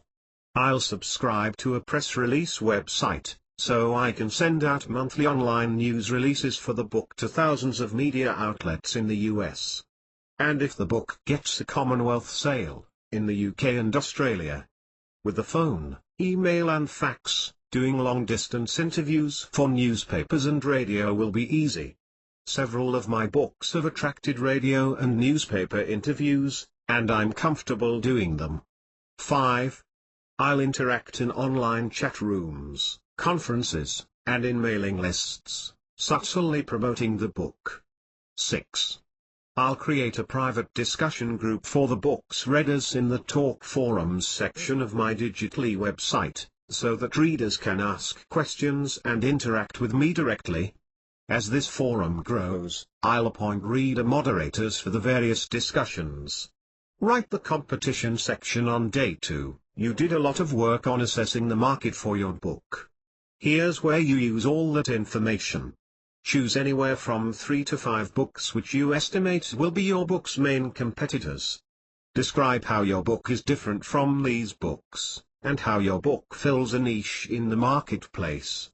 Include the names of the books, the authors, and the year of publication. If these books were published several years ago, this is all to the good. Day 7, write the sample chapter and revise your proposal. Day 7 tasks. Task 1, write the sample chapter. Write the first chapter of your book. Task 2, revision. Revise the first draft of your complete proposal. Today you write your sample chapter. Write your sample chapter using the A, B, and C method that we talked about. I've also described a fast method that I use to write chapters of books below. If you prefer to use a tape recorder, then by all means do that. I prefer to write first drafts by hand, on yellow legal pads. I find that I can relax and enjoy myself when I write by hand. Whichever method you use, just settle down and write the first chapter. Note, invariably, after you sell the proposal, and are writing the book, you will make changes, and it's likely that the final first chapter you write will be very different from the version you're writing today. Since that's the case, just write as quickly as you can. A fast chapter writing method. Writing a chapter of a book is like writing a long article. Most chapters are somewhere between 2,000 and 4,000 words, but if you want to write a short chapter of 1,500 words, that's fine too. Remember that you can't do any of this wrong, and it's your choice. Here's a method that I use when I'm writing a chapter in a book. Adapt it to your own needs. 1. Reread your notes. Reread the notes that you have made during this week. 2. Talk to yourself on paper, then take 5 minutes and write out exactly what you want to include in this chapter. This isn't an outline, your notes can be as brief, or as lengthy as you wish. I usually talk to myself on paper, like this: what do I want to cover in this chapter? I want the reader to understand this process/theory/idea/method. I also want to include these 5 anecdotes. What do the anecdotes show? The first one shows that by talking to myself like this, I eliminate performance anxiety. Some writers do the same thing by writing their chapters as letters. They can take it easy, as if they're talking to a friend. The big benefit of using a method like this is that it does away with formality and stiffness. 3. When you're ready, write. When you feel ready, start to write. As you're writing, just get the words out as quickly as you can. It's useful to set a goal for the number of pages in an hour. I usually aim for 3 pages an hour. However, if you feel that having a number of pages that you must write an hour stresses you, then don't set a goal like this. When you're writing, turn on the answering machine, and turn off your email program. Close your office door, set yourself goal of either pages written, or words written. Don't reread your notes. If you need to look something up, just write TK, which is an old printer's mark meaning, to come, and keep on writing. If you stop to look something up, it may derail your train of thought. Plus you may think, oh, I need to cover this, and this must go in. Assure yourself that you won't be able to cover everything. Trust that your subconscious will deliver the material which needs to go into the first chapter. Keep going even if you're sure that what you're writing is less than your best work. You can tidy it all up later. Just get the words down. If you find that your writing goes slowly with this first chapter, that's normal. First chapters are always slow to write, because you haven't found the right tone and voice in which to write your book. Once you find those, the writing will go much more easily. Because first chapters are always slow, it's important that you don't leave your desk until you've written the number of words you set out to write. Revising your proposal: when you've completed the first chapter, print out the entire proposal. Then go and do something else. Go and watch a movie, or have lunch. Take a good break of at least a couple of hours before you come back to read your proposal. How to revise: just like your writing, your revision will go through several phases.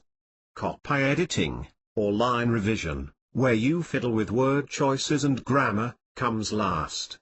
Here are the steps. 1. Read the entire proposal. Read the proposal straight through.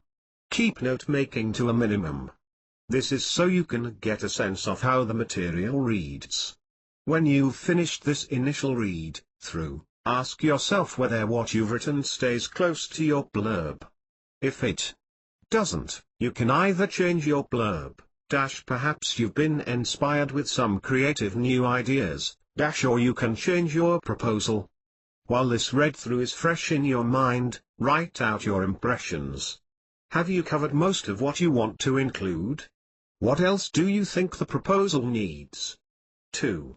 Slash and burn before you start cutting. Rename your document, version B or B1, or whatever naming process makes sense to you.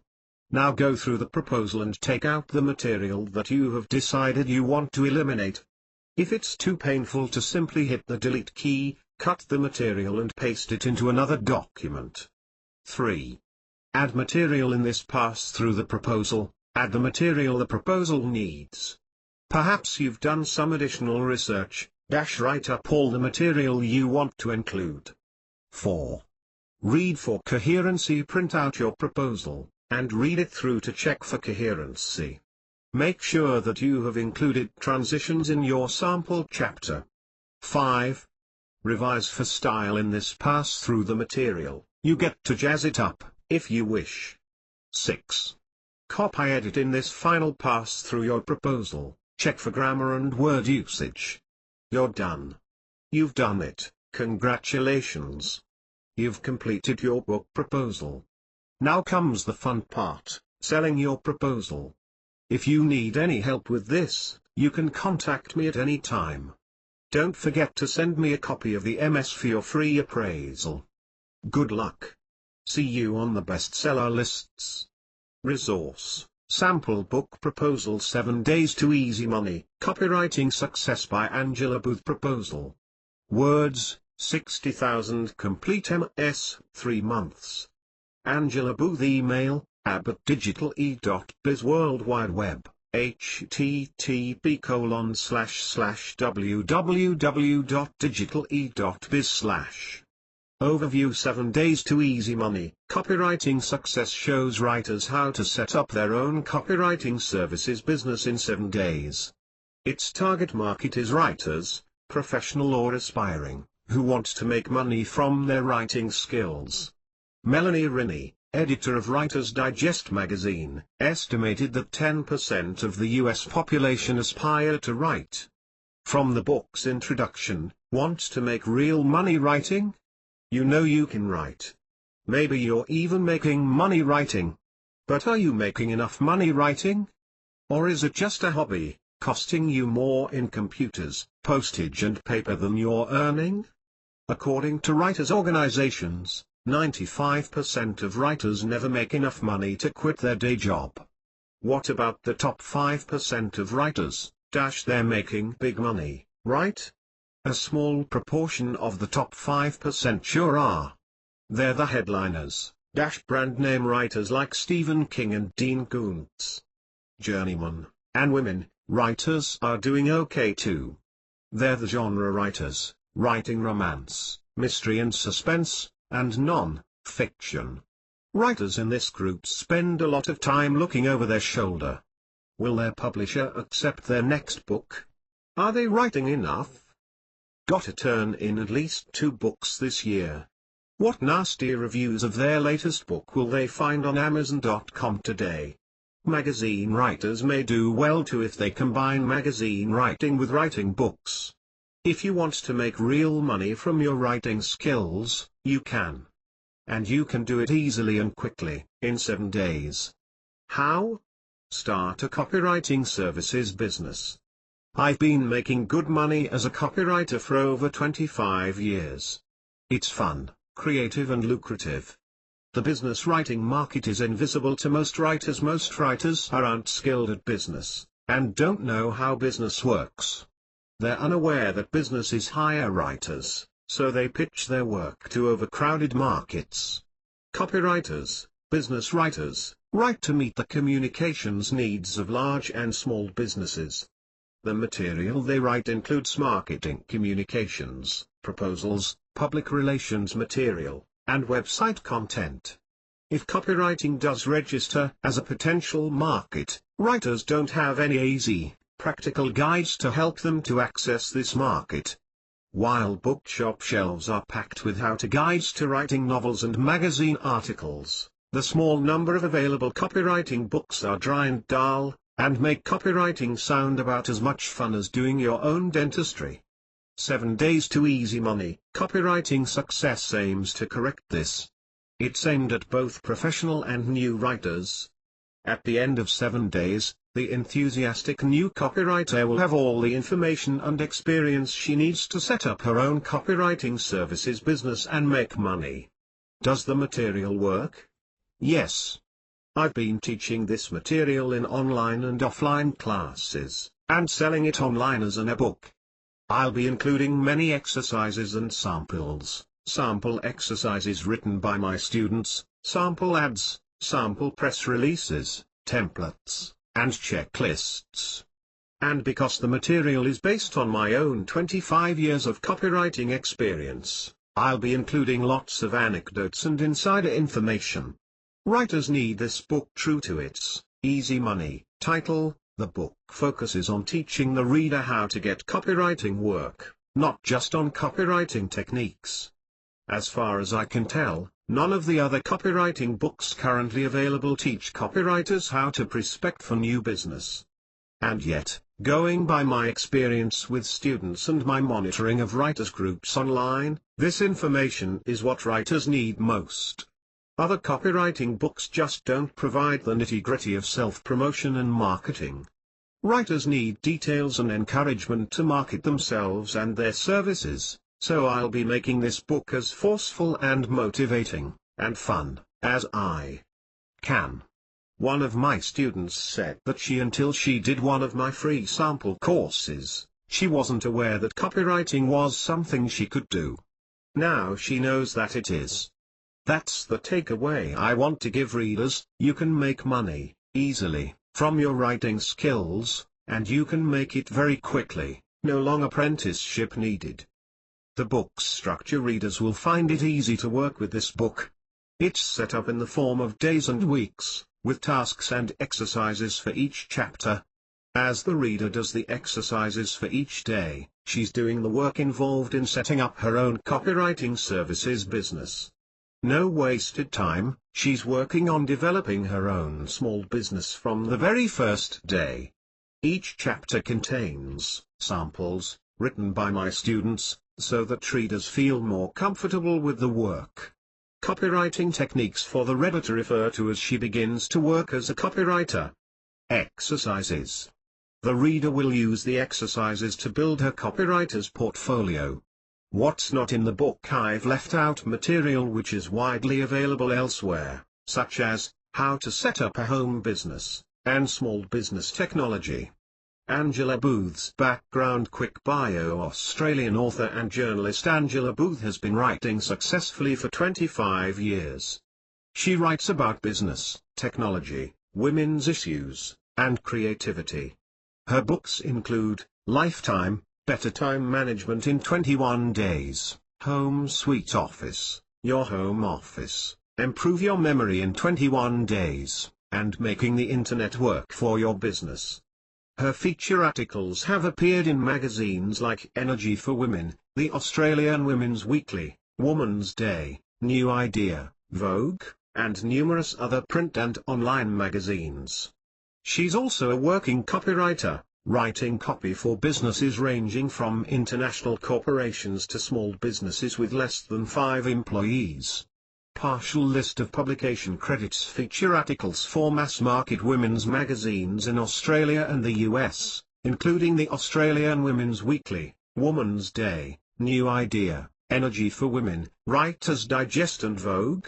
Feature articles for computer and technology magazines, computer manuals, content work for websites and internet newsletters. Her online articles number in the hundreds. Find them by entering the search query, Angela Booth plus articles, into google.com. Business books for major publishers, including many books in Prentice Hall's Workwise series, translated into several Asian and European languages, a series of romance novels for MacDonald Futura UK. Website at her digitally-info-to-go website, http://www.digitale.biz/Angela Booth. Publishes 3 popular e-zines, Creative Small Biz and Your Everyday Write, which are free to subscribers, and Freelance Copyright, which has paying subscribers. She also teaches writing courses via email. Why this author for this book?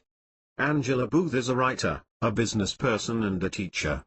She knows copywriting both from the writers' and business owners' points of view, and because she teaches writing, she knows how to pass her skills on to others. She has written professionally for most of her adult life, everything from romance novels to computer manuals. She understands how writers work and think.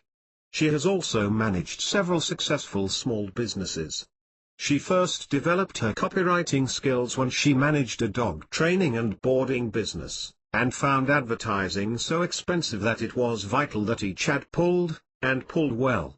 Her love of writing and fascination with the creative process also led her to teach popular writing courses at community colleges, and now online. The material in 7 Days to Easy Money. Copywriting Success has been tested by her students, and it works. Competition. The following 3 books are 7 Days to Easy Money. Copywriting Success is competition. 1. The Elements of Copywriting, The Essential Guide to Creating Copy That Gets the Results You Want by Gary Blake, Robert W. Bly Publisher, Longman, 1st edition, September 1, 1998. ISBN 0028626303. This is a good general reference to copywriting techniques. It's aimed at small business or marketing people who want a simple copywriting guide. It's not directed at the same market, writers, as 7 Days to Easy Money, Copywriting Success, and provides no instruction on how to set up a copywriting services business. 2. Teach Yourself Copywriting by J. Jonathan Gabay Publisher, McGraw-Hill / Contemporary Books, 2nd edition, January 31, 2001, ISBN 0658012010. Another general reference to copywriting techniques, aimed at business and marketing people. Again, it's not aimed at writers, nor does it help in setting up in business as a copywriter. 3. The Well-Fed Writer, Financial Self-Sufficiency as a Freelance Writer in 6 Months or Less by Peter Ballerman Publisher, Faneuve Publishing, September 2000, ISBN 0967059844. This book comes closest to targeting the same market as 7 Days to Easy Money, Copywriting Success. Peter Ballerman has written a useful book. His background as a marketing executive gives him a strong sales emphasis. However, because he has a sales and marketing background, and not a background as a writer, he doesn't cover the marketing of a copywriting services business. He calls copywriting freelance commercial writing. His experience with marketing make marketing processes self-evident to him, and he tends to gloss over them. However, marketing doesn't come naturally to many writers, as I've seen with my students. They struggle with marketing, and need instruction in basic marketing processes and concepts. Who will buy 7 Days to Easy Money, Copywriting Success, and why?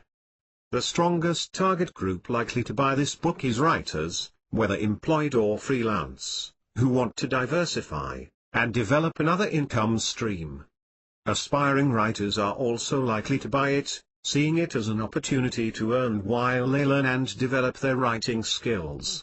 Additional target groups include colleges which teach writing courses, people laid off from corporate marketing jobs. They will already have an awareness of the work done by copywriters, and early retirees, who want to develop an income, but don't want or need full employment. My promotions plan for 7 Days to Easy Money, Copywriting Success. My primary focus will be on online promotions. For 2 reasons. I'm located in Australia, which means I can't go the usual bookstore / speaking venue route to promote the book.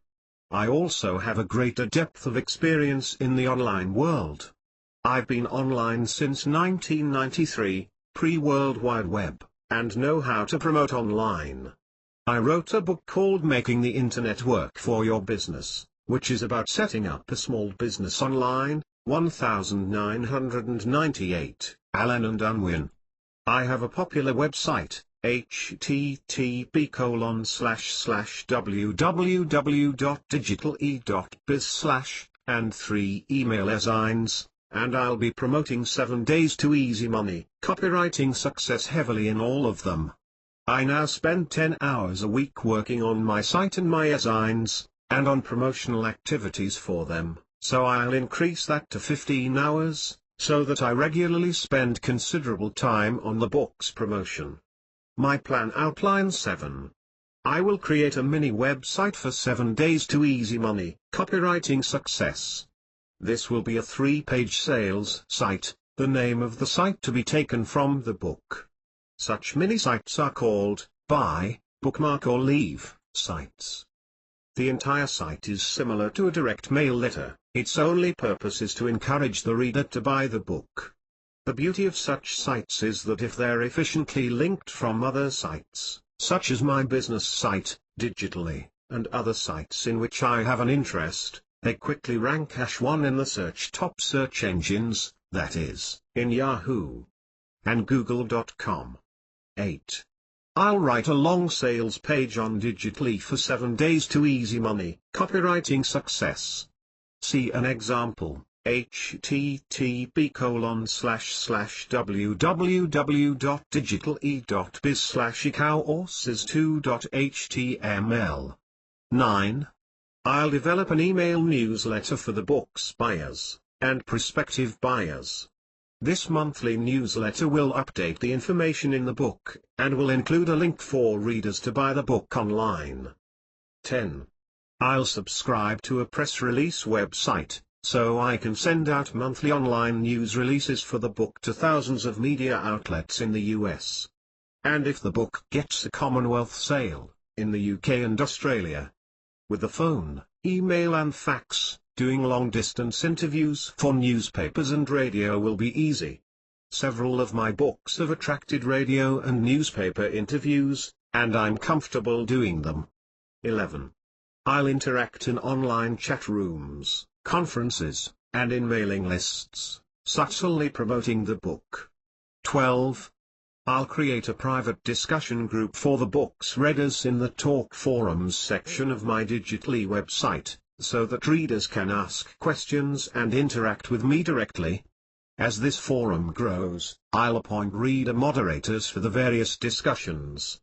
Chapter outline: how to get the most out of this book, a brief chapter to help the reader get the most out of the day-by-day chapters. Includes how long it takes to work through the material, how to get the most out of each day's chapter, what you'll learn in weeks 2, 3 and 4. Help: I can't complete the material in a week. How to proceed if you can only work with the material on weekends. Confidence builders, and encouragement for the reader to act on her ideas. Information on how to obtain a password and join the online forum for the book at the Digitally website, and interact directly with the author. Week 1, start your new business in just 7 days. Introduction and Day 1, getting started. The introduction and Day 1 are included in the proposal, please see the sample chapters. Day 2, your portfolio, prospecting and marketing. On Day 2, the reader takes the first steps in marketing her skills. She creates her bio, and begins to compile her portfolio, and writes a direct mail letter to sell her skills. Includes copywriter's bio. The reader learns how to leverage her current experience and skills, and writes her first copywriter's bio. Her current experience and skills also show her which businesses she could begin targeting in her marketing. Includes sample bios. I include sample bios written by my students. Real-life student samples are included right throughout the book. Copywriter's portfolio. The reader begins creating her copywriter's portfolio by creating writing samples. An explanation of an electronic portfolio. Market research. The reader learns how to find markets, and a prospecting routine is discussed in detail. First direct mail letter. The reader writes her first direct mail letter to send out to prospects. A sample letter is provided. Day 2, copywriting techniques. Day 2, exercises. Day 3, writing longer copy. Day 3's theme is news. The reader learns to write longer copy, including news releases and newsletters. She writes a news release for her new copywriting services business, and collects sample newsletters to study. She also learns the brain-dead writing process, so that she can quickly write copy, to order, and to deadline. Includes news releases step by step. The reader learns to write a news release. She also targets media outlets to which she'll send her first news release. Publicity is better, and cheaper, than paid advertising, so the reader writes a news release for her new copywriting services business. A sample news release is provided. Newsletters are excellent promotional tools. The reader discovers the elements of a newsletter. A sample online newsletter is provided. Day 3, copywriting techniques. includes how to follow up on initial contact, and turn prospects into clients.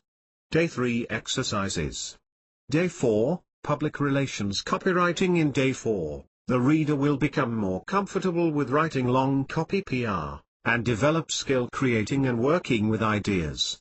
She'll price her services. She will also create a tagline, slogan, for her business. Includes concepts and communications plans. The reader learns how to develop a concept and communications plan for a client with a new product or service. Pricing. The reader learns how to price her copywriting services. Day 4 Copywriting Techniques. How to use incentives in copy. Create a public relations media kit. The reader discovers how to create a media kit for her new business, and for her clients. More on writing news releases, how to avoid having a news release perceived as an ad. Sidebar, what should a copywriter know? A method for the reader to become comfortable writing the kinds of copy she's never written before. Day 4 Exercises. Day 5, Specialist Copywriting. In Day 5, the reader considers her past experience, and her interests, and considers building a copywriting specialty. The reader also learns to build her copywriting practice one client at a time, and how to use each client's circle of contacts to build her own contact base. Includes copywriting specialization, yes or no? Build a specialty in 3 easy steps. Networking and partnering with others. Copywriters who work completely alone limit themselves to small projects, and a smaller income. The reader learns to become comfortable subcontracting work like graphic design, and also how to work as a subcontractor for others. Difficult clients. The reader learns to rely on her copywriting services agreement. Day 5 Copywriting Techniques. Add punch to copy. Find copywriting jobs online. Create a mini proposal. Day 4 Exercises. Day 6, Focus on marketing. In Day 6, the reader works on marketing her new business. The reader realizes the importance of marketing every day, and that all the marketing she does is cumulative. The reader creates a marketing plan. We discuss 10 easy marketing tools. Includes, create a marketing plan for your copywriting business. Why creating a marketing plan is important, what to include in the plan. Regular review of the plan for what's working and what isn't. 10 marketing tools you can use. Includes, internet job boards, building a website, writing promotional articles, and joining organizations. Day 6 Exercises. Day 7 Copywriting for Performance. In Day 7, the reader discovers performance copywriting, writing for radio and television, and writing speeches and presentations, as well as writing for video and multimedia, CD-ROMs. Performance copywriting is a huge field. Includes, conversational style. The importance of developing a natural, jargon-free, conversational style when writing for performance. Video scripts, speeches and sales presentations. Copywriting for radio and TV. Copywriting how-to, writing radio spots, working with multimedia companies. Day 7 Exercises. Week 2, Your Copywriting Services Marketing Plan and more. In Week 2, the reader continues to build her business, by creating a more comprehensive marketing plan. She continues with the work of Week 1, marketing her business. Includes, more information on marketing. Marketing using online resources. The reader learns to build an, almost instant, website, which she can use as an online portfolio. The reader learns about pitching, and how presentations can build her business. Strategic alliances. The reader learns how to partner with other people like graphic designers so that she can target larger businesses. Week 3, Copywriting for the Internet. In Week 3, the reader learns to write for the online environment. Includes, why writing for the web is different from writing for print. Various types of websites, and how to write copy for them. Understanding a website's target audience. How to write web pages step by step. Tips for the Reader to market her copywriting services business online. Week 4, writing bios, biographies, and creating your own media kit. In week 4, the reader will do more work on promoting her business. She will develop a media kit for her business. This chapter includes a final section, the end of this book, the beginning of your new life as a successful copywriter. This section is a final wrap-up, with some reminders, and encouragement and motivation for the reader. Sample chapters, Introduction and Day 1. Introduction. Want to make real money writing? You know you can write. Maybe you're even making money writing. But are you making enough money writing? Or is it just a hobby, costing you more in computers, postage and paper than you're earning?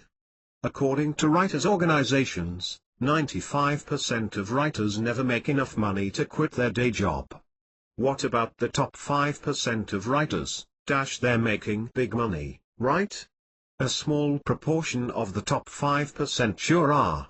They're the headliners, brand name writers like Stephen King and Dean Koontz. Journeyman, and women, writers are doing okay too. They're the genre writers, writing romance, mystery and suspense, and non-fiction. Writers in this group spend a lot of time looking over their shoulder. Will their publisher accept their next book? Are they writing enough? Got to turn in at least 2 books this year. What nasty reviews of their latest book will they find on Amazon.com today? Magazine writers may do well too if they combine magazine writing with writing books. If you want to make real money from your writing skills, you can. And you can do it easily and quickly, in 7 days. How? Start a copywriting services business. I've been making good money as a copywriter for over 25 years. It's fun, lucrative and creative. Can you make money freelance copywriting? Copywriters write for business. They write the words that educate, sell and instruct, everyday words. The words on ads, leaflets, brochures, press releases, product instructions and labels, newsletters, direct mail, and on websites. These words are everywhere, and are invisible to most people. To copywriters, all these words indicate a market. Copywriters can make excellent money. The most experienced, enterprising, and productive copywriters scoop in a comfortable 6 figures annually. There's nothing fancy or magical about the words copywriters produce. In fact, if you can write clear instructions or a letter, you can write copy. You don't have to be a great writer to be an excellent copywriter, but you do need to recognize and be able to use the attributes of both fiction, evoke emotion, and non-fiction, be clear, in your writing. Of all the writing I do, I love copywriting most. It's fun, it's easy, it's creative, and the biggest plus of all, it's usually short. Whatever writing you're currently doing, whether it's novels, short stories, or magazine articles, you'll feel at home with copywriting, and it will be an additional income stream for you. If you're a new writer, the skills you learn while writing copy easily transfer to other kinds of writing. Here's the successful freelance copywriter's mindset. You know that you're surrounded by copy every day, everywhere you look. Radio, TV, the internet, newspapers, food product labels, signs, they all contain words, and a copywriter wrote them. To most people, copy is so ubiquitous it's invisible. To you, copy signals a market. You're observant and aware, and every time a message catches your eye, even if it's only a street sign, you're thinking, HMMM. A potential market, are interested in getting your client's message across, are prepared to market, and then market your services some more. First must do, get your client's message across. When you're writing copy, you're writing it for someone else, to do a specific job. That job may be to get someone to buy something, or to do something. In the case of a news release, you may be trying to disseminate information or to change someone's opinion. Whatever you're writing, the message is the client's, And your job as copywriter is to make that message crystal clear. If the copy fails, and you won't need to look far to find poor copy, it's because the copywriter failed to deliver the message. When I catch myself thinking about a print ad or a TV commercial, woeful writing, I ask myself, did I get the message? If the answer is, I have no idea what they're selling and I could care less, it's bad copy. On the other hand, if my answer is, I hate everything about it, but I know what they're selling and what they want me to do, it's good copy. Second must do, market your copywriting services. There's a huge market for copywriting services. Every business uses copy. You may need to educate smaller businesses on what you can do for them, but the market is there. If you've tried to sell other kinds of writing, like novels or magazine articles, the openness of the copywriting market will come as a huge relief. It's not hard to find copywriting work. However, you do need to market. As a group, we writers are not the world's hustlers. We're not pushy or extroverted. We'd rather write than sell our services by telemarketing or by appearing unannounced in a prospect's office. Take heart. If you're by nature shy, you can make initial contact with clients via postal mail or email, or by some other gentle, but resourceful method of self-promotion. You don't have to change your personality to find effective and fun ways to promote your services. That's all it takes to make money freelance copywriting. Know that copy is everywhere and that it's all a market. Get your client's message across, and market yourself. How much can you earn? It's no exaggeration to say that the sky's the limit on your earning potential as a copywriter. If you want to push your marketing, within a couple of years, you can be earning a six-figure income without breaking much of a sweat.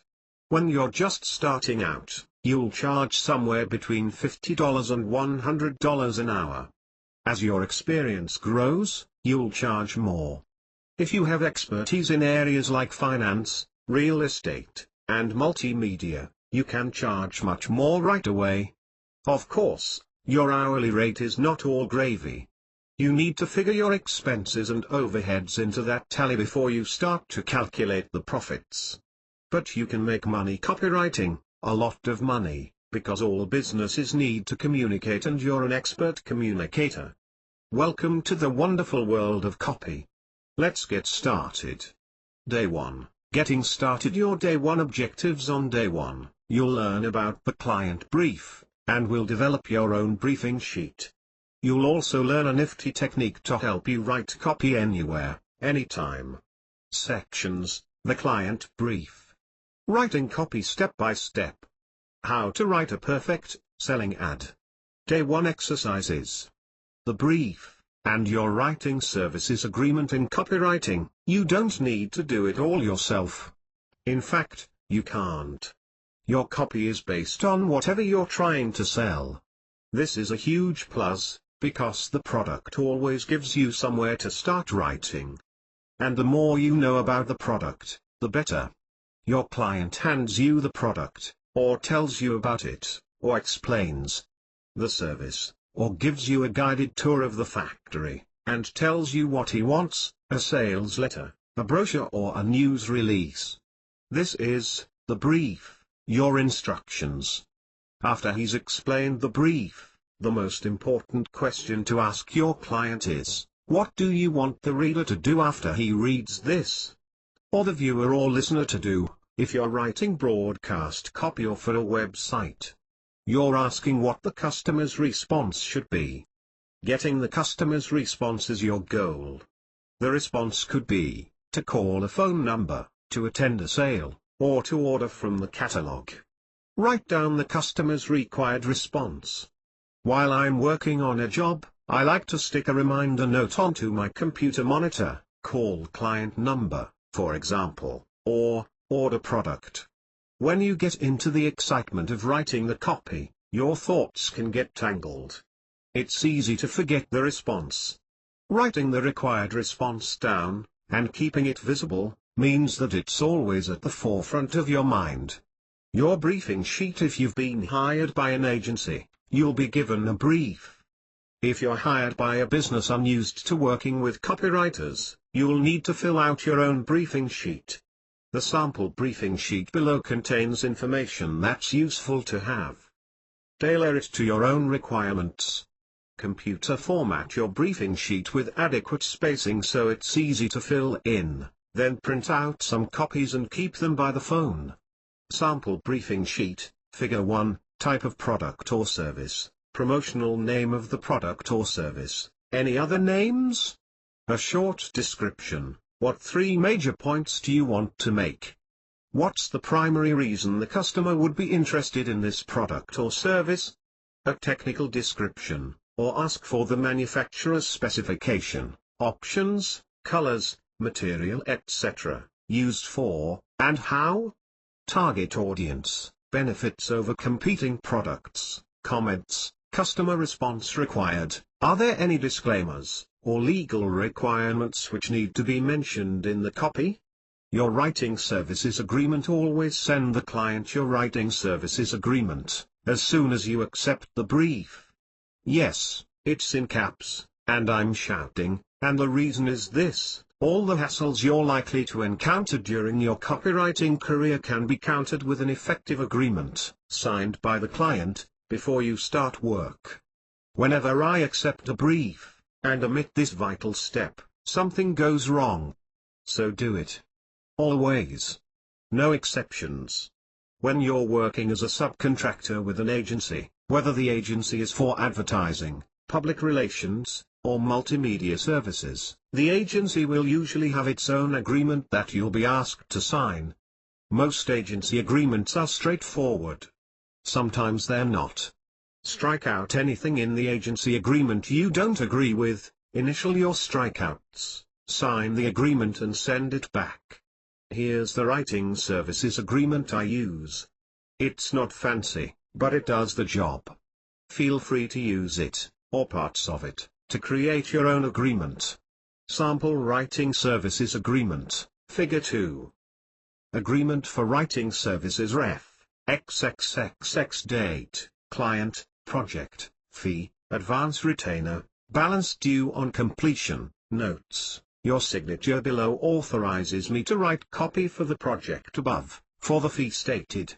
You can return the agreement via postal mail, fax, or email. 2 revisions are included if requested within 5 days of your receipt of copy, and are not based on a change in the assignment brief made after copy is submitted. Balance of payment is due on receipt of the invoice. You understand that the assignment is work done for hire, which gives you the copyright. You release me from any responsibility for legal or regulatory problems that may arise from the use of any copy I write for you. Payment options, check, direct deposit sidebar, the copywriter's formula. Aida memorize this. I don't know who to credit for this copywriting formula, but Aida, attract, interest, desire, action, is a handy copy checklist. All the copy you write should include these elements. Attract equals get the reader's attention. Interest equals keep his attention. Desire equals evoke emotion. Action equals get a response. Writing copy step by step. The more copy you write for clients each day, the more money you make. Therefore, you need a method to get copy written fast, without dithering and wasting time wondering what to do next. The following method works. I recommend that you use it on every job.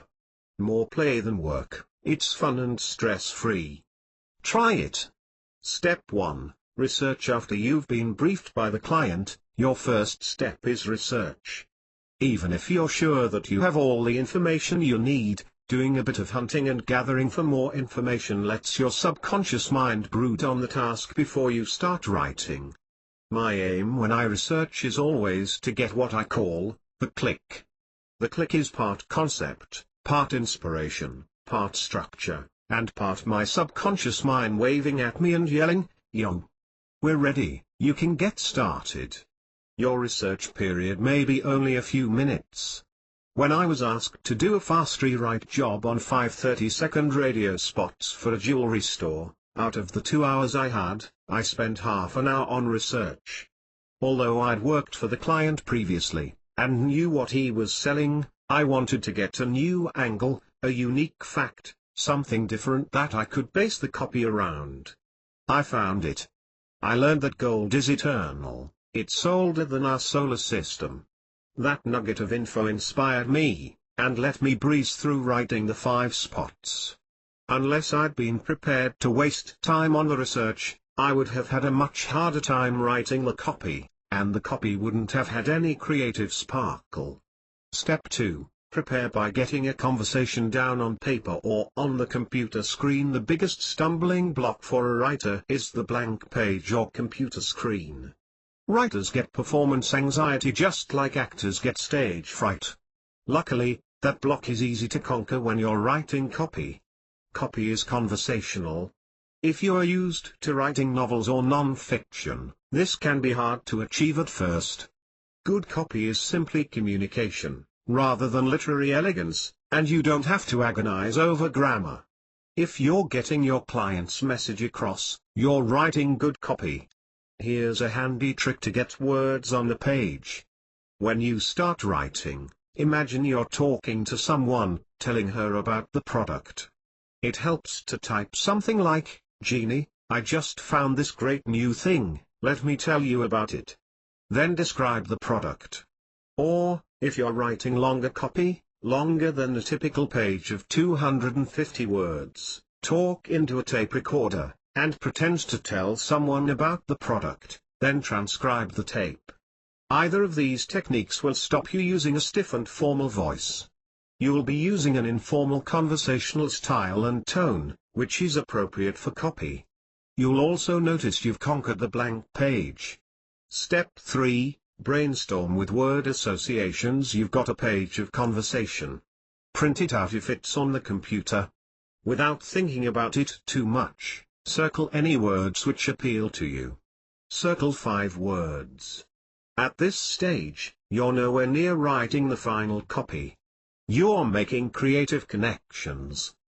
This method of brainstorming uses your right and left brain. Starting with the first word, write down 20 word associations you come up with.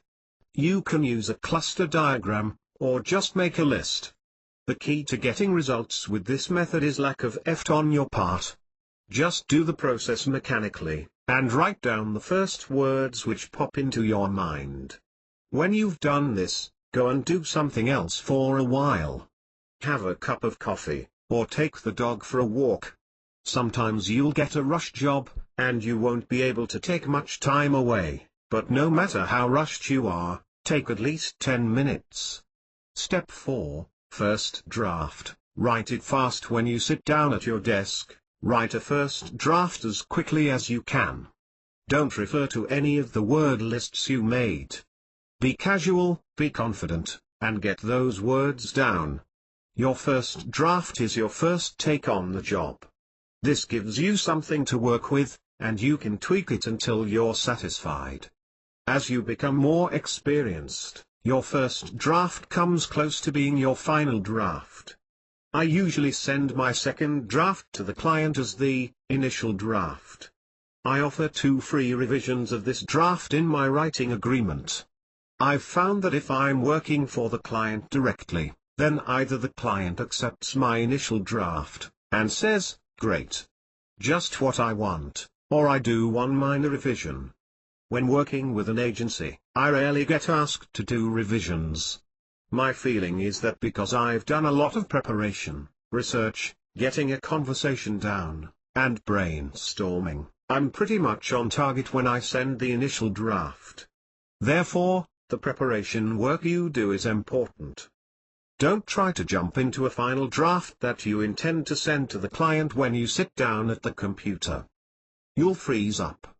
Having a process that you work through leaves plenty of room for discovery, and all writing is discovery, and creativity, and this shows in the final results. Even if you don't use any of the material you created in your preparation in the final draft, the preparation process loosens you up and helps you to write creative copy day after day, because you're not working, you're playing, and your subconscious mind loves to play. Each chapter contains copywriter's how-tos, copywriting reference articles. A perfect selling ad? I lied. There's no such animal as the perfect, works every time, selling ad. But I got you to read this far, didn't I? That was the title's purpose. C Tip 2, write an attention-grabbing headline. I didn't lie about these tips, though. They're easy and fun to use.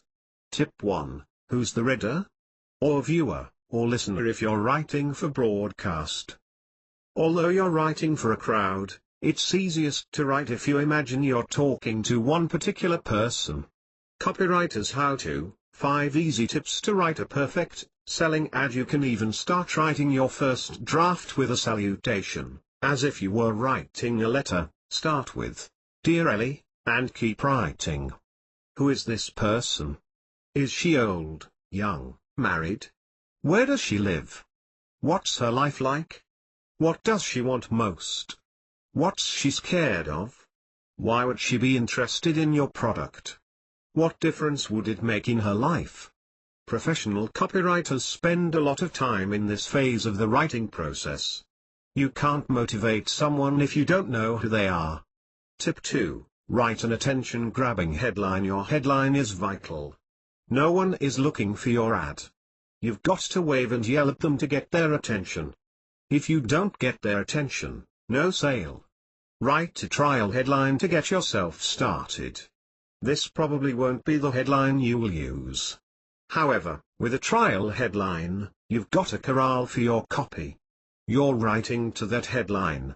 When you've written a draft of the ad, force yourself, with a timer, to write another 20 headlines in 5 minutes. Read the rest of the tips and write the benefits and the response before you write a draft. Don't try too hard. Who cares if they're all junk? You're writing lots of headlines to get your subconscious mind to take you seriously, and throw up the perfect headline. You'll never achieve this perfect headline with conscious thought. It's a gift from your subconscious, but you have to goose it into cooperating. You may find a headline you like more than your initial headline. Just substitute it, if it fits. If it doesn't, you can write another version of the ad to fit that headline's concept.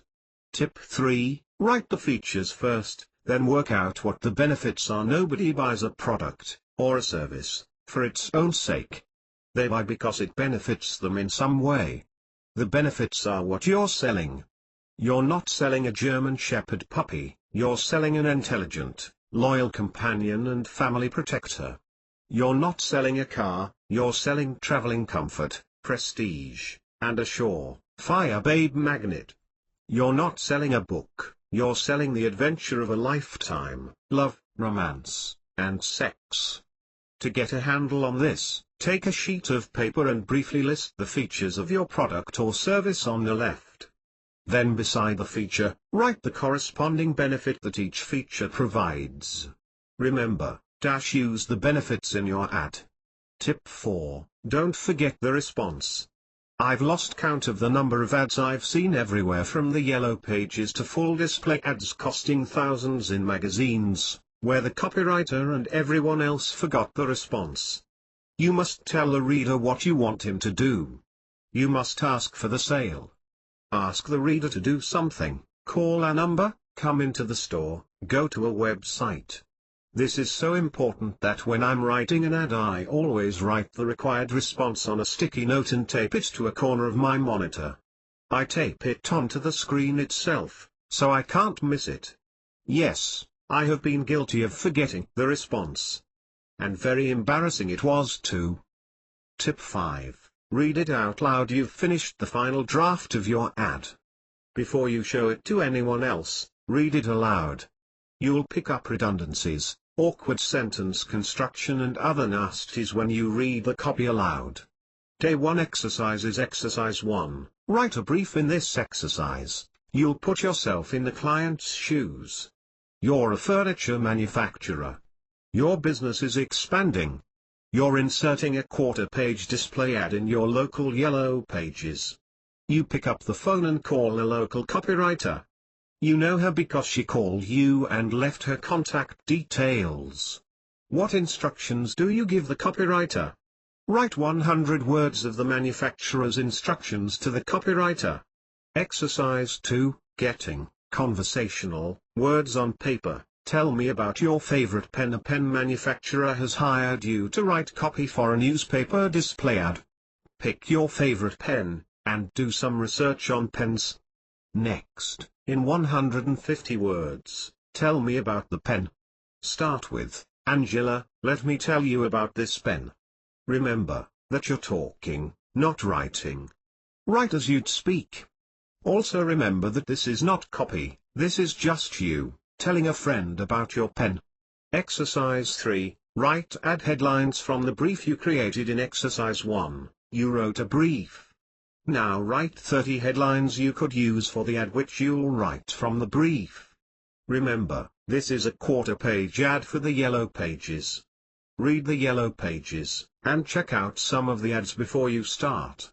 When you're writing copy for clients, it's good practice to write at least 20 to 50 headlines. Some master copywriters write 150 headlines, before they set to work on the ad itself. Exercise 4, create the ad from the brief and headlines you wrote. Create the ad from the brief. Tell me what graphic you'd use, the headline, and the body copy. If you enjoy this book, you will be very interested in the following free webinar training for authors. Watch this free online webinar training to discover how you can become a published author in half the time. Even if you've tried before and failed. Click here to access the free training Publishing eBooks Without Writing. How to publish ebooks online without any writing. And get paid. Click here to see how much money you can earn from a single ebook. Do you want to be a 5-minute writer? Discover how you can become a 5-minute writer to quickly gain experience, increase your exposure and get paid. Click here to find out more. It only takes 5 minutes. Make money giving this book away. Click here to discover how. Remember to visit our website for more free books. Enjoy your book. Click here to get more free books like this one. You may freely distribute or sell this ebook. The content of this book must not be edited, changed or added to in any way. If you would like to make money giving this book away, please click here for details.